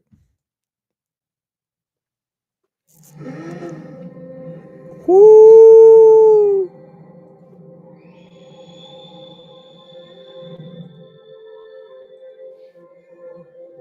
I love this shit. July 11th. Mm, 6 months. Let me see if I so. Hang on, goddamn it.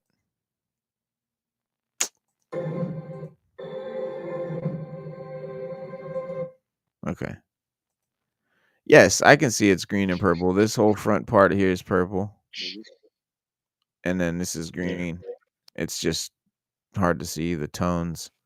Don't worry, we'll be able to And see it in that's Ultraman, IMAX. this dude in all black. So I don't know why Ultraman is in all black like that, or what And why he's bald. Ultraman, huh? That's Ultraman right there. No, that's Lex Luthor, Oh, this and is Lex Ultraman Luthor. is behind So him oh, Ultraman's behind him. in the black Okay. suit. Yeah, he's got a black mask on. He's fully covered. You can't see nothing. You can't even see his eyes. He's got like goggles.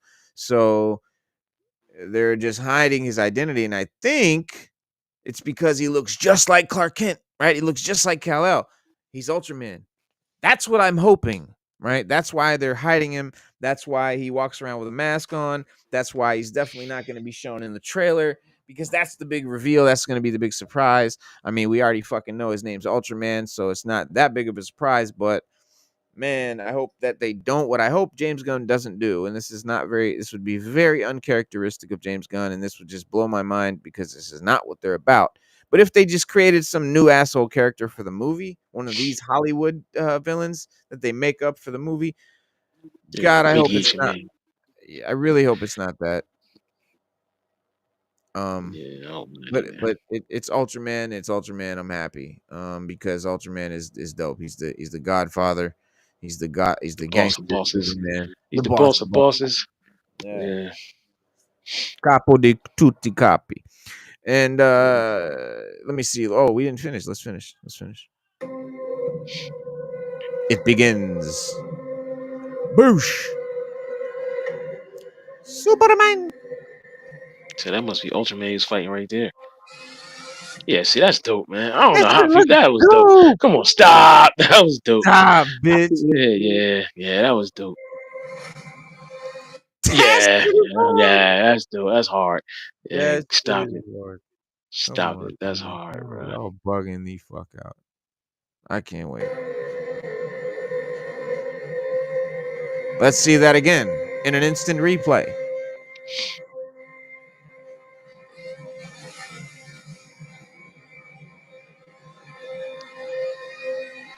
Yeah, that's hard, bro. That's what I'm doing if I could fly. It makes two of us.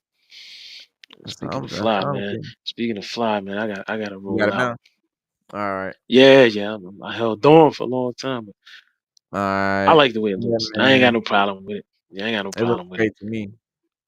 Yeah, I can't wait to see it on the big screen. Absolutely. Well, before you go, man, check this out. I know you gotta go, but hang on. Wait. Let me share this. I don't know if you saw it. You might have already seen it, but I think it's dope.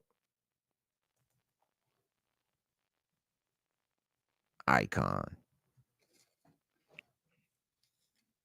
Get him at Get GameStop right now. get I you can get already them at got. GameStop now? I just You got got him. one? I got him, but Stop. I'm gonna it's pre-ordered. I don't know. When I went to GameStop, that bitch said there was none. It says not available, and I was just That's what happened to me with Power Girl. and Bro, I was she trying to get will. I Power was like, Girl. no, and I bought that I bitch go, anyway, and it said thank you for your order. So I got the confirmation number. So I got that bitch. I don't care what it said. bruh, I really gotta go now, man. I gotta go. I gotta see if I can get one. Yeah, dog. I gotta go. I really gotta go now, man. Listen, I'll see you on Saturday. Thank you for coming out. All right, Good night. broski. Yeah, All man, right. I gotta go get one of these, man. I'll Don't text you. forget too. Also, go to Entertainment Earth and Big Bad Toy Store and get your OG Superman. Huh? Did you leave already? This one he left already. Fuck. Well, Stu, if you still watching, bro, where's he at? Right there. Oh, pre-sold out. Ah, you can't get him. No way. Wait, why does it say? It's letting me do it, bitch. If it's pre-sold out, why is it letting me order one? Well, there you go. It's not. It says pre-sold out, but you can order that bitch right now, dog. Um. Wow, B. You better go get it now. You better go get it now. Guy Gardner sold out. Power Girl been sold out. Captain Cold ain't sold out yet, but I think he's dope. I can't wait to get him. And let me get the fucking chase too. That'll be ill. Let me see what they made the chase look like. Bang. Blue head, motherfucker. I don't know. To be honest, I'm a what do you call it? A traditionalist. I don't know. I like the fucking OG. I like the iconic look. So yeah, I gotta go with the iconic look. Where are we at? Yeah, that guy Gardner. But yeah, man, this cat right here is dope. This is the original 1940s cartoon Superman. And if you're like, why is his eyes shut? That's how he was drawn. That's how all comic characters really were drawn back then. If you go back and look at like old Dick Tracy, fucking anything from back then, bro, their eyes are slit like that. They're just like damn near look like they're closed. I don't know what that was about. I just know the sound it makes when it kills a man. My problem with multiverse though right now is these goddamn pins. Or how are you still making figures at this quality?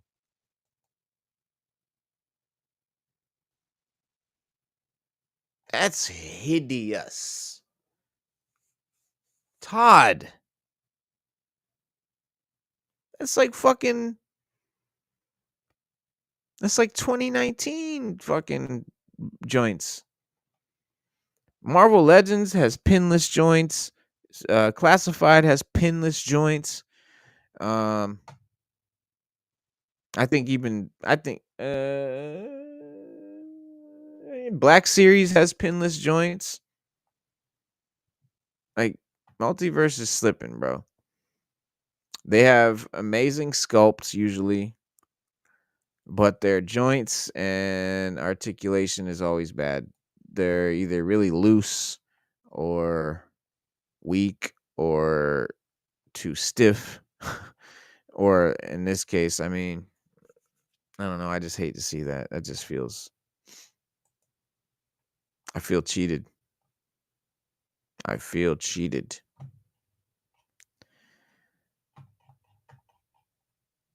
Where's Marvel?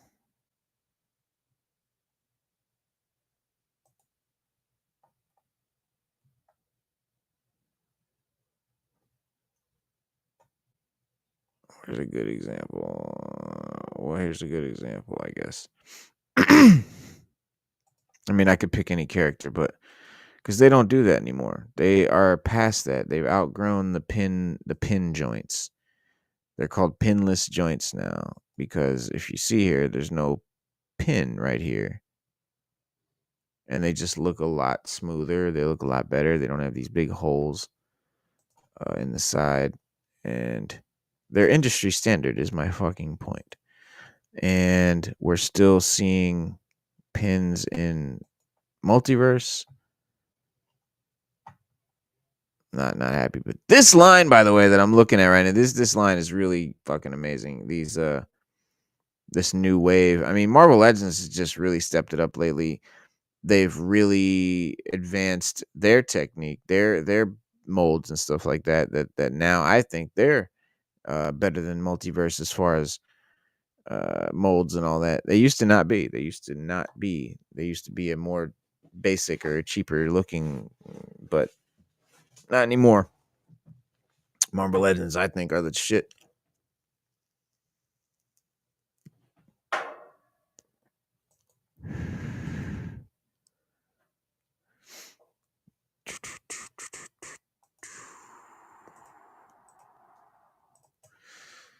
X-Men roster for the X-Men movie. Hang on. You there, bro? The MCU will reportedly be introducing some truly iconic X-Men into the first live action roster that they've done, and I pray that it's good. I pray that it's characters that we know and love, and not these new MCU characters or something. Um, the Avengers are pretty cut and dry when it comes to rosters. You know, you've always got your Captain America on the team, you know, and shit like that.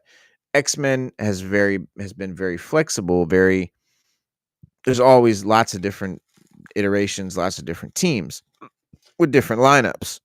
And over the years, they've been so drastically different to where the same characters are not even in them.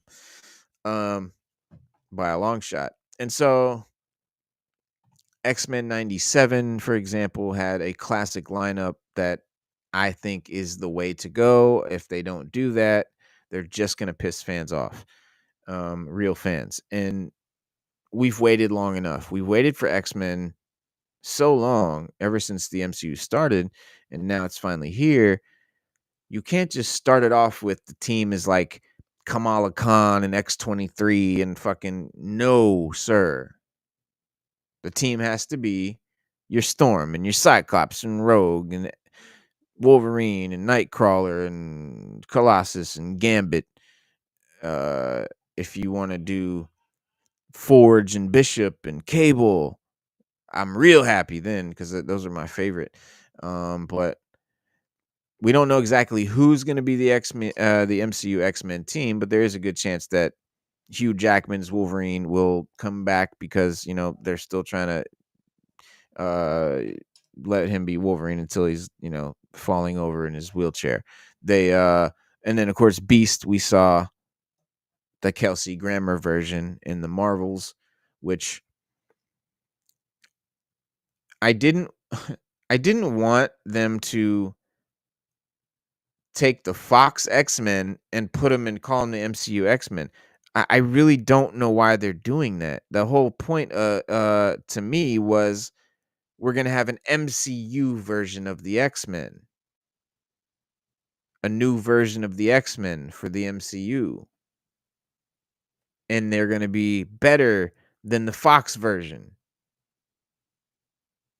But then you're going to turn around and recast them with the Fox characters. It blows the mind. I don't understand the logic, but you know, you might be partial to them characters and all of that, and that's cool if you love them characters, and that's dope.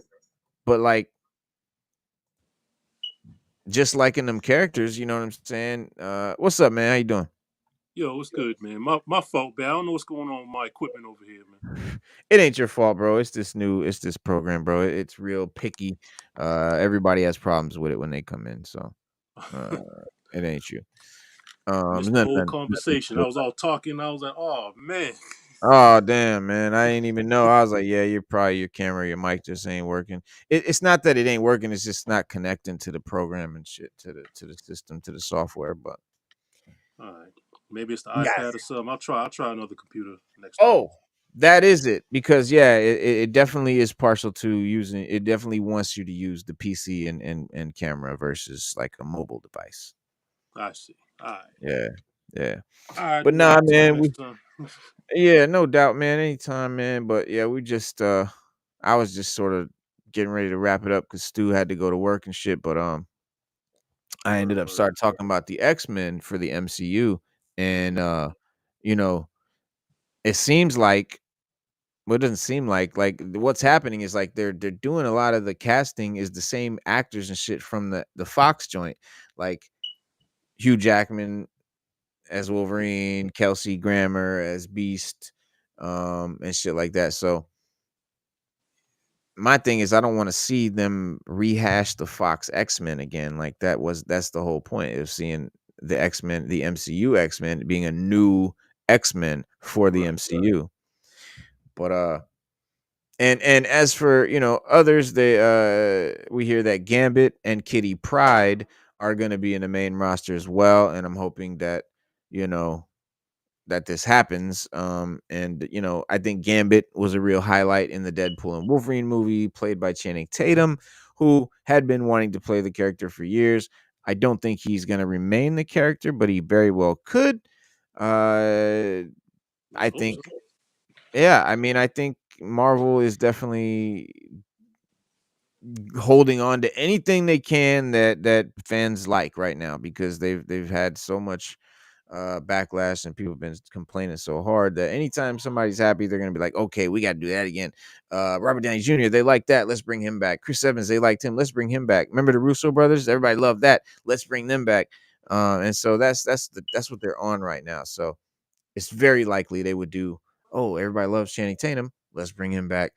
And Kitty Pryde, we did see her in the Fox X-Men films, and she's a very popular, beloved character in the comics, and Of course. but hey, I think it's inevitable that we'll get characters like that. Um, with that in mind, it only makes sense for Marvel Studios to want to include them in this new roster, but again, it's all rumors at this point. Nobody knows anything yet. As for who else could make an appearance, some safe bets are Charles Xavier, Cyclops, Jean Grey, your typical, team, of course. And then, of course, you have to think about villains. You're going to have probably your Magneto, Mystique, all the usual suspects, and that's if Marvel Studios wants to follow a more traditional X-Men storyline and wants to, or whether it wants to, do their own thing and but either way, if Gambit and Kitty Pryde are there, and certain other characters that fans love, I think it'll be successful. um Most definitely, the mouse is ruining a lot oh yeah. about Marvel. Terribly, they really are. Yeah, the And mouse is ruining it. hopefully the people that end up making the X-Men aren't the same people that made fucking the Marvels and Love and Thunder and all them nonsense bullshit movies that I think ruined the MCU. And that's why I didn't really want them to do the X-Men right now, because who's ever in charge over there, I don't like what they've been doing. So I don't want them to take my favorite thing and do something with it. I And want mess it someone up, new to right? do. Yeah. But Yeah, just give me X-Men 97 back. I'll be good. that's all we really need, man. X-Men 97 or something like that. Or just a straight up live action version of that. Like that's really all they gotta do. Um Are you looking forward to this new Captain America movie? To be honest, not at all.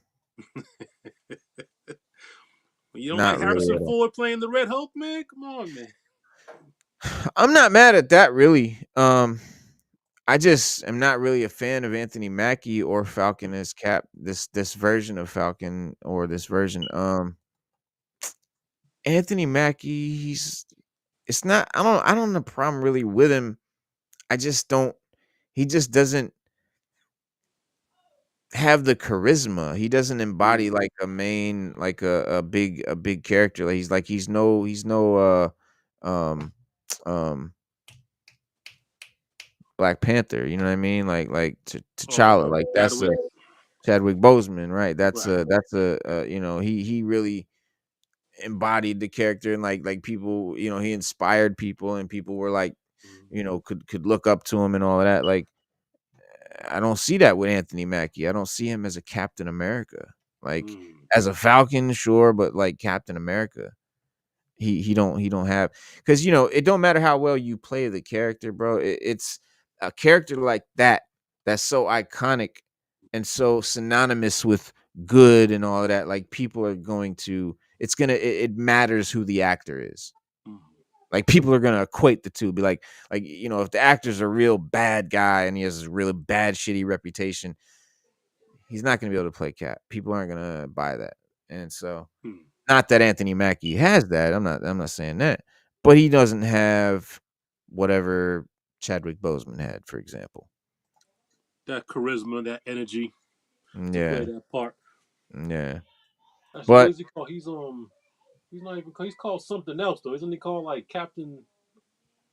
I thought I had it over here. yeah, I thought I had him. I don't know, I don't know. I don't know either. But we'll but see. they're also talking about casting Storm with. I've heard two different things. I've heard the woman that played Wicked, played the witch in Wicked, which Mm-hmm. I'm not really excited for her to be Storm, but I don't think it's the worst thing in the world. This shit here, though, I'm not with at all. The X-Men Marvel Studio rumored to be Star to play the MCU Storm. So Hmm. this actress here, she you might, if you've seen the show The Bear, I you haven't. will know who she is. She's like the main character co-star in The Bear. Um, she's she's like she has like the personality of like a neurotic, hell of nervous, like talks a lot, like quirky, kind of like weird and quirky and stuff like that. Like that's not Storm, and Hmm. I don't see her as Storm, man. I just don't. I don't see it. What they saying? Okay. Yeah, but yeah, it's all rumors, of course, at this point. But what they say, addressing plans to bring the X-Men into the MCU last year, Feige said, "I will see rumors." Yeah, I think you will see that continues in our next few movies with some X-Men players that you might recognize. After that, the whole story of Secret Wars really leads us into a new age of mutants and the X-Men. Again, it's one of those dreams come true. We finally have the X-Men back. And yeah, I mean, Hmm. it's a dream come true that Marvel finally has movie rights to the X-Men back. But we don't know who's going to make these movies. We don't know who's going to be in them. We don't know how the scripts are going to be. They don't have the sort of like stand for good writing that like James Gunn and the DCU. Like their whole thing is, the if the script is good, if the story's good, then we'll make the movie. If we have plans to make a movie and we announce we're going to make a movie, but no good script ever comes or the script isn't done, we're not going to start filming it. We may never film it at all. If a script comes along that we never announced this movie before and it's so great and well written, we're going to do that movie. So, and that's the way movies should be made, based on merit, based on how good the script is, and blah blah blah.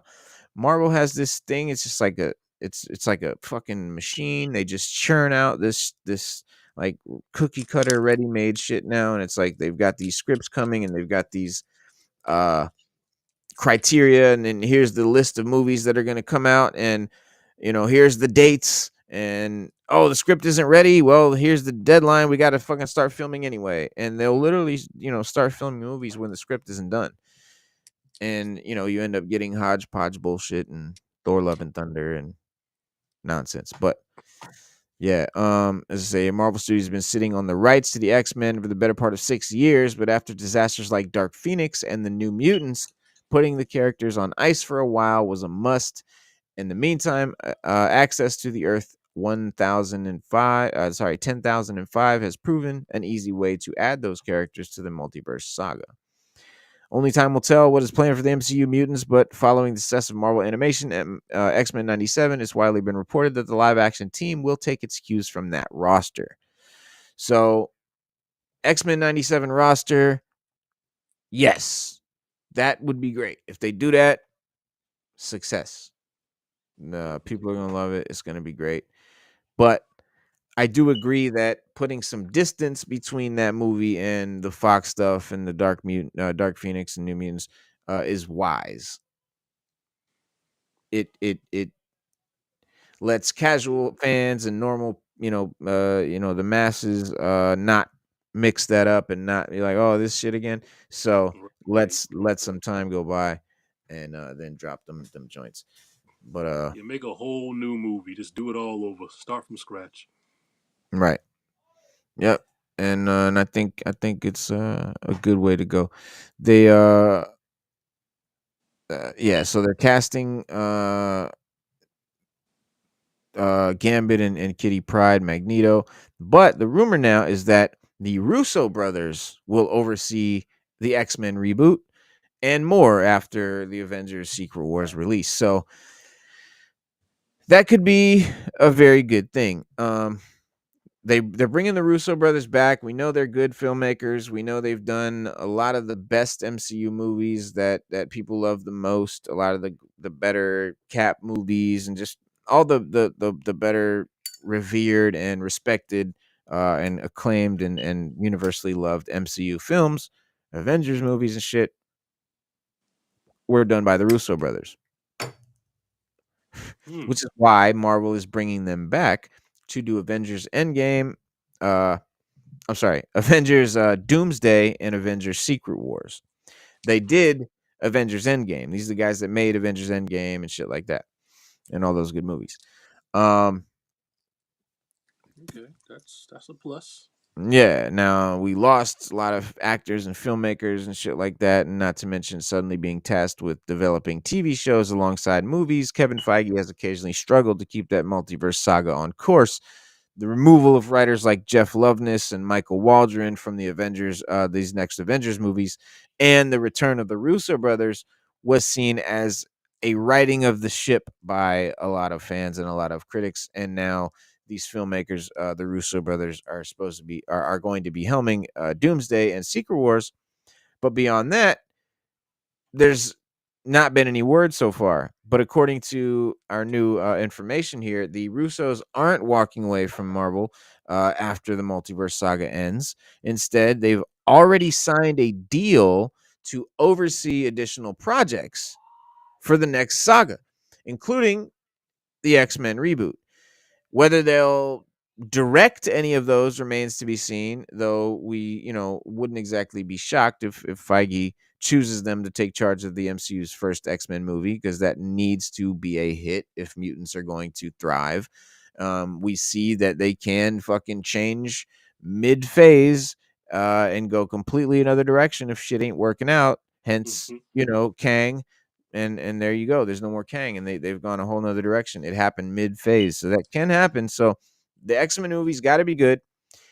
They need to do a whole phase on X-Men. So it's going to be this whole Avengers phase now. Then it's going to be the event. Then it's going to go to the X-Men phase. Phase 7 will be all about X-Men. Then the next phase after that, they'll go and do probably the Jonathan Hickman Avengers verse X-Men run and adapt that, because it's the logical next step and people fucking love it and it's amazing. And as you may recall, recent rumors have pointed to Mr. Sinister being the big bad of this X-Men uh MCU franchise phase, something that we've long suspected after Fox's efforts focused on Magneto, not to mention Sinister's prominent role in X-Men 97, which is already a Disney Marvel thing. And then of course, the Mutant Saga's next big event, meanwhile, is rumored to be Avengers vs. X-Men. And that's a movie we could definitely see being on the Russo brothers' radar. Of course, they might not be alone in being part of that saga, right? But if the reports about Robert Downey Jr.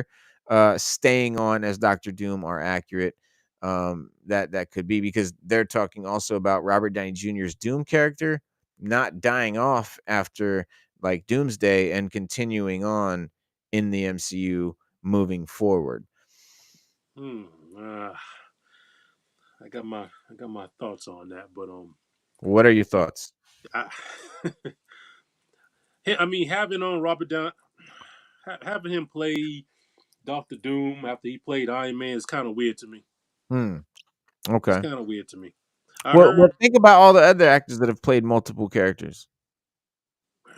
yeah, that's weird to Chris me too. I Evans. know in Chris the Evans. Yeah, he went from Johnny Storm to Cap. yeah. Um, it's a bunch of them, but yeah, it can be a lot. It can be very weird to people, and the thing is with Robert Downey Jr., this dude, if you look at like his past movies and other movies and shit that he's done, Hmm. he morphs into whatever character he's playing. He's totally like unrecognized, like he's totally becomes that character. So Right. Doom has a lot of face makeup. He's also got a mask. Uh and it's not like Iron Man where he's gonna have the helmet off all the time. It's his Right. face is distorted. So he's like his face is gonna be disfigured. He's gonna have the mask on. So might not even see him that much, but That's we'll what I know was his voice. wondering too. But Yeah, it's just I weird. hope. And Doom's one of my favorite characters, so Yeah, me too. that's my guy. Me But too. That's why I hope that they do it right.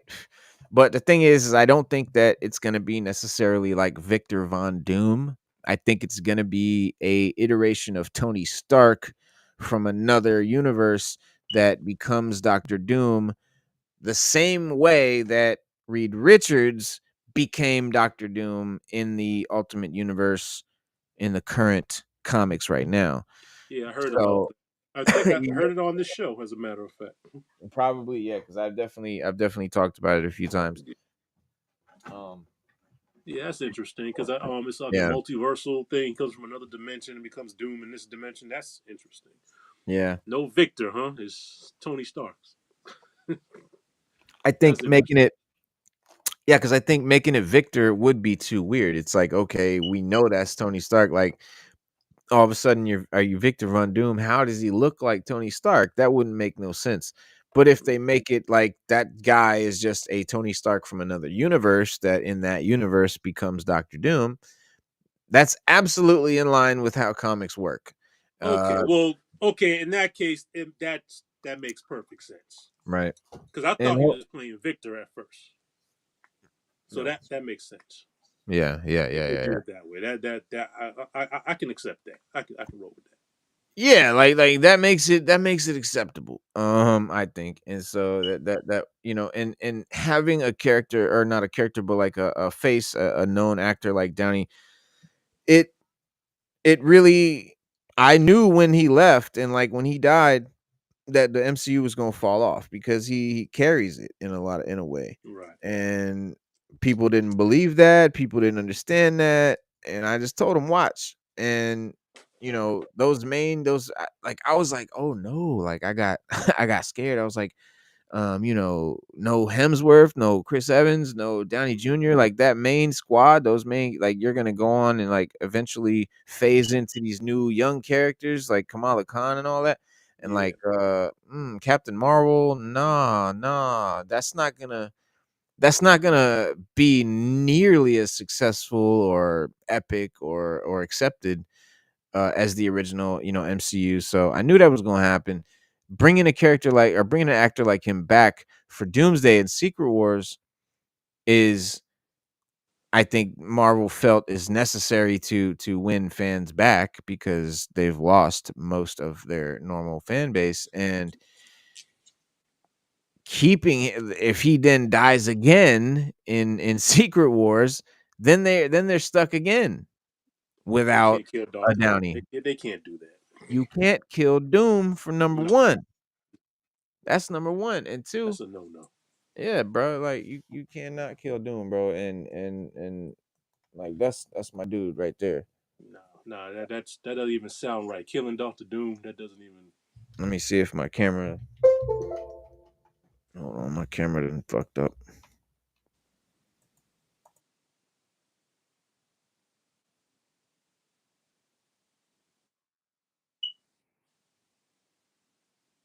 It was better than my camera earlier.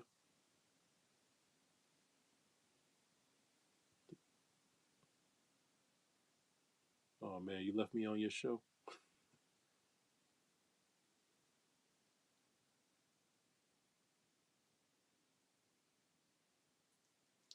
Oh man. 1 second, everybody. Reno will be right back. Sixth element of hip hop.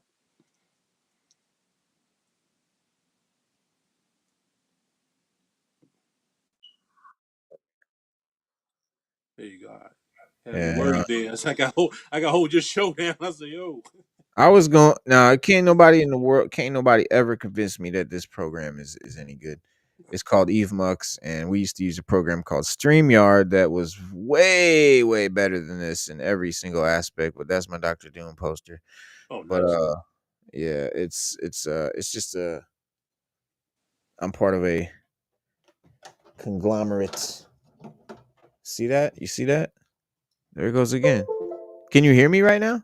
I hear you. I just see your hand on the picture. Oh wow.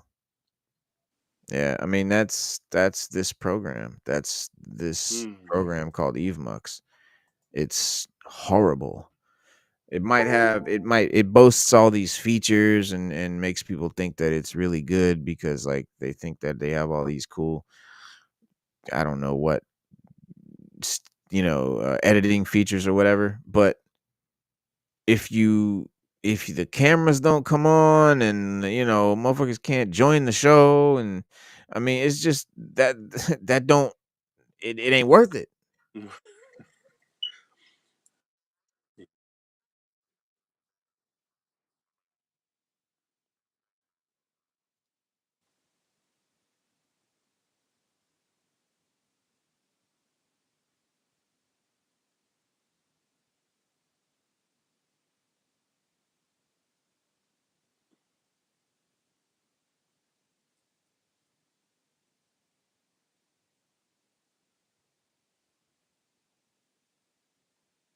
I think you're talking about. I don't hear you.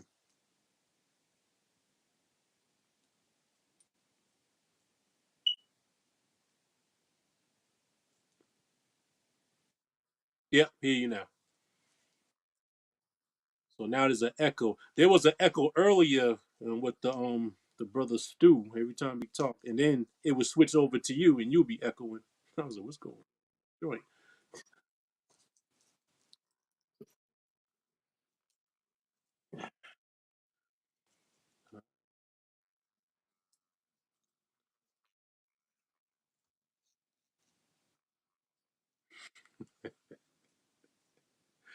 Console Eve Max.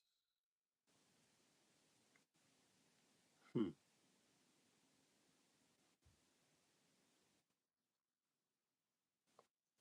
I'll keep it in mind. So what? How come you don't go back to Streamyard?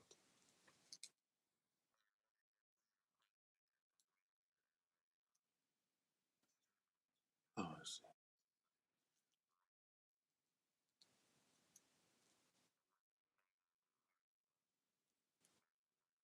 I see. Okay.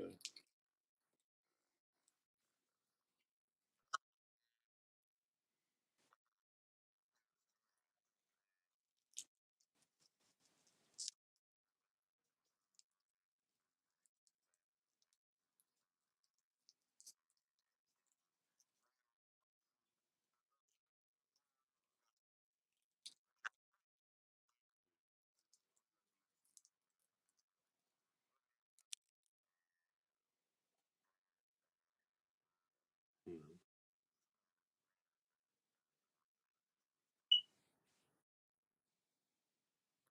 Well, he's the one that put the Avengers together. So,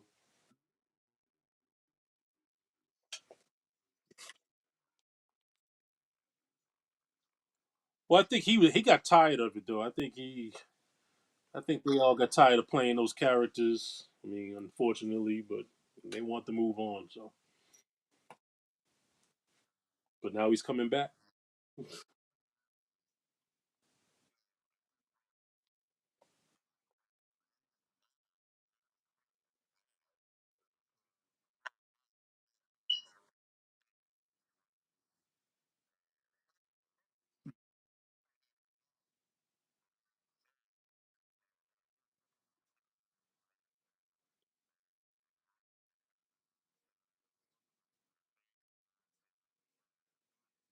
Right.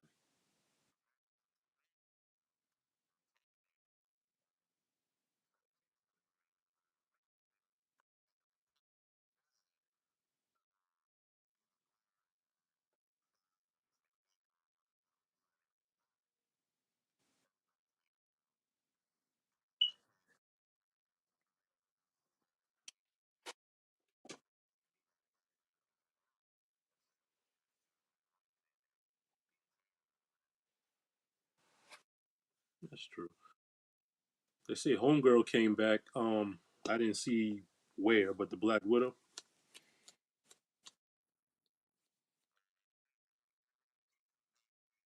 Yeah, there's a rumor saying that she did already on one of those shows. I didn't.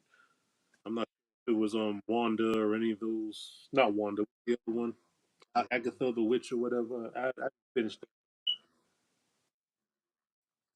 Yeah, man. I'm only watching What If.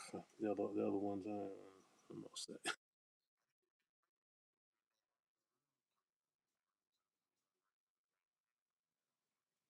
Mm.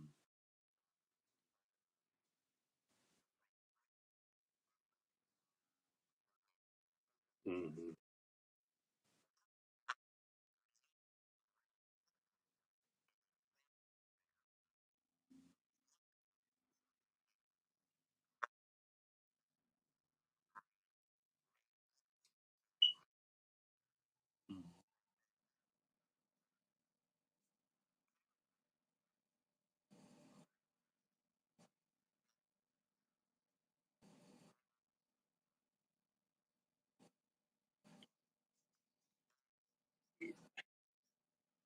Oh, they've always been better at their animation.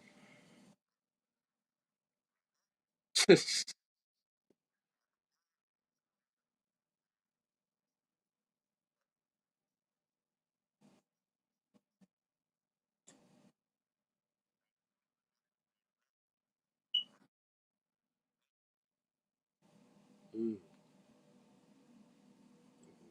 Guardians of the Galaxy. That's my favorite squad.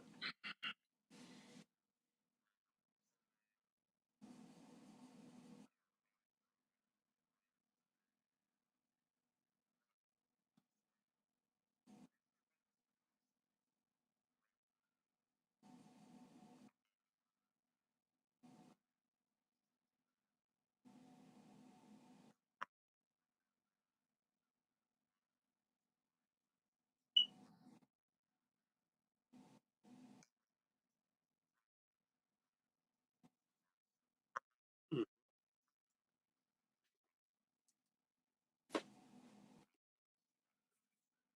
Hell yeah. Hell yeah. Hell yeah. I mean, but it makes sense now that I know that's Tony, so it could be he could be Doom 2099.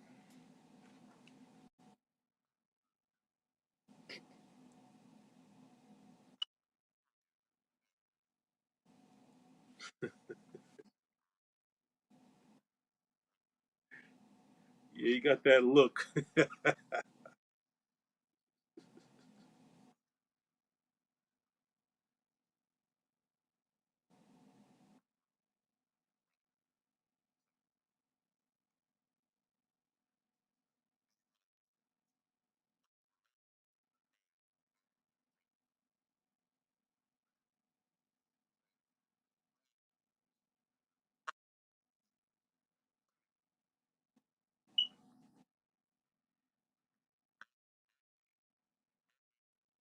I can see that.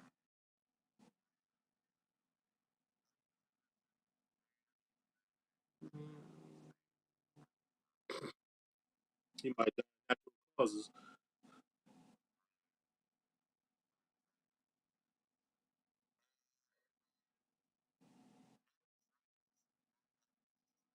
Hmm.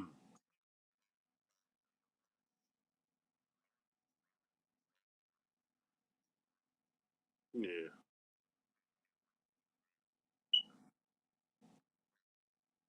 Yeah. Well, geez, though.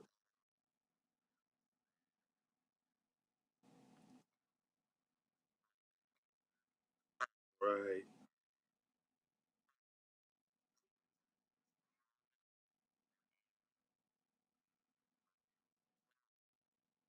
Well, they already caught him, though. Yeah. And then, well, oh yeah, you said you didn't like invasion, but it was an invasion.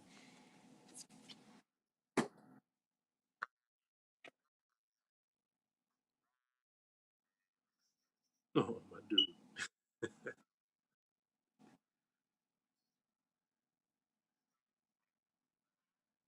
Nah, nah. Okay.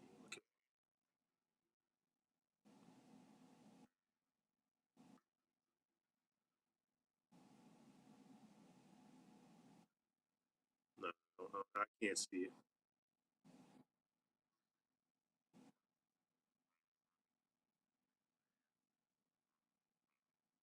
Yeah, that might that. Mm,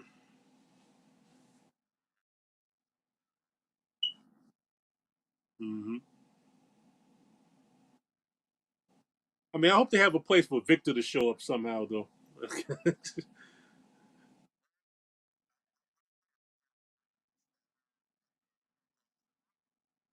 Hmm.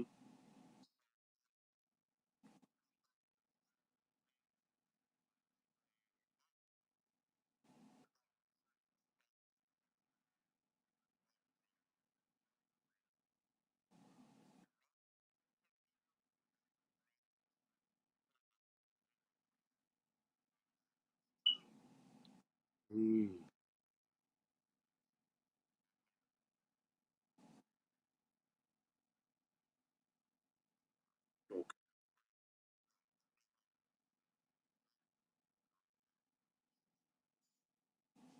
Okay.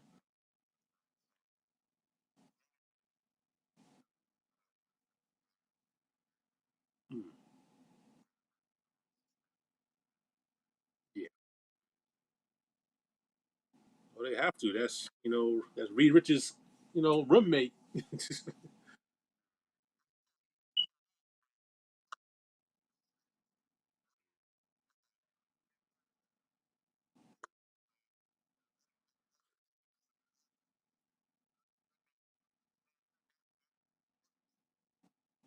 Yeah, that would be awesome.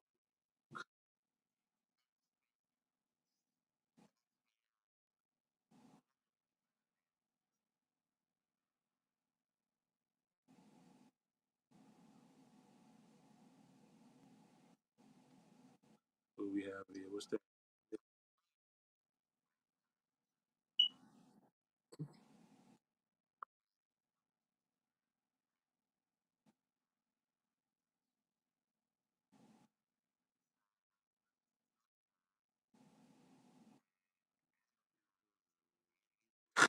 He can't kill Deadpool.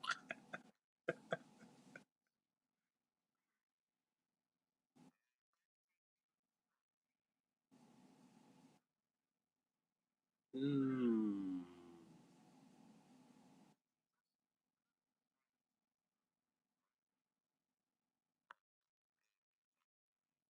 Hmm.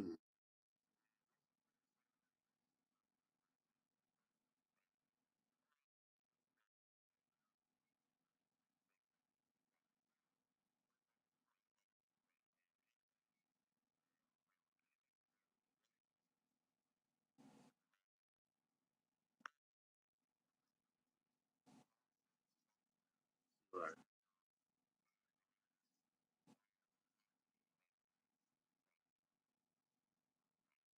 Mm.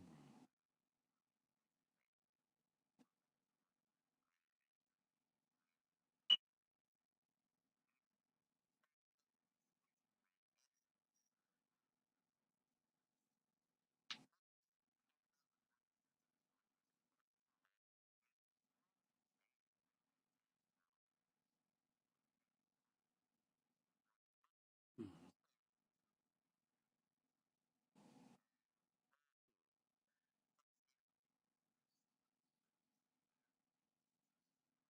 Right. Right.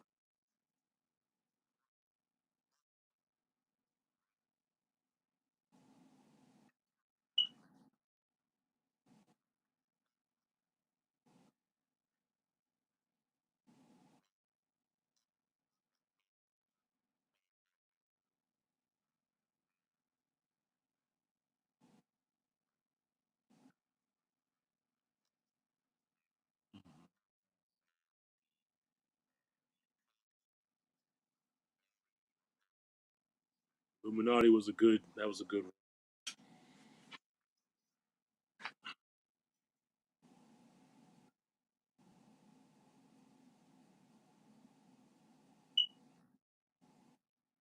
I think that'll be a little early to kill Johnny Storm, though. But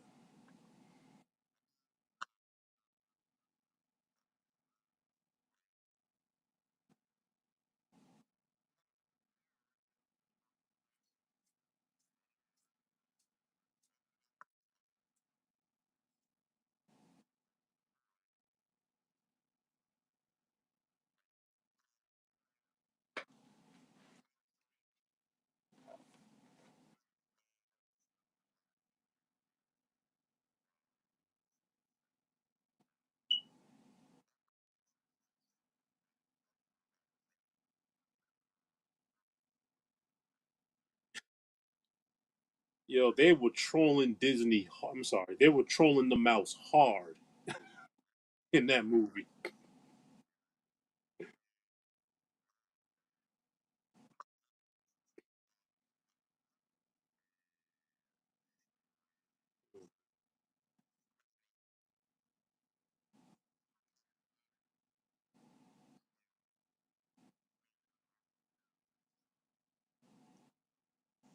That's interesting.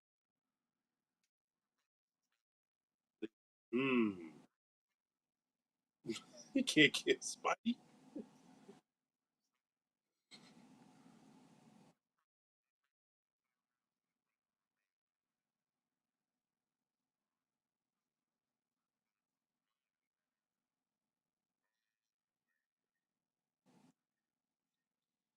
We'll see. I can see him killing one of the other Spider-Men.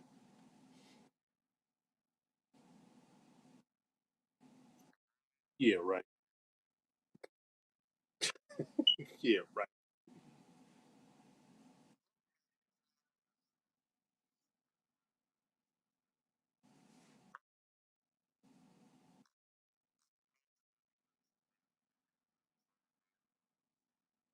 Hmm.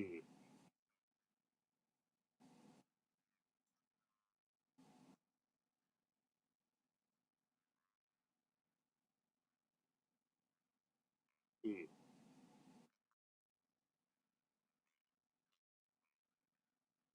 Hmm. Yeah, I think it's gonna be Hawkeye. He's one of the original ones, and he's still doing. Yeah, it's probably gonna be him.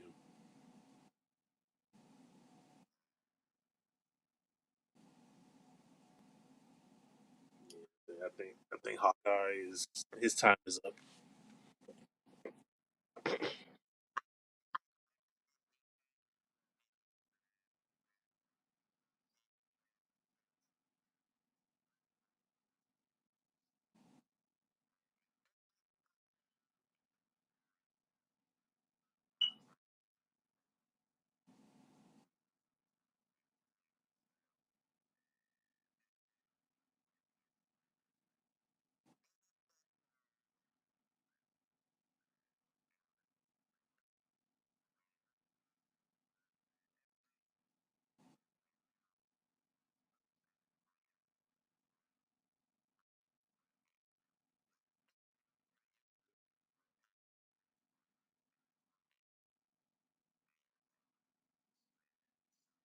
Appreciate you. Bless you.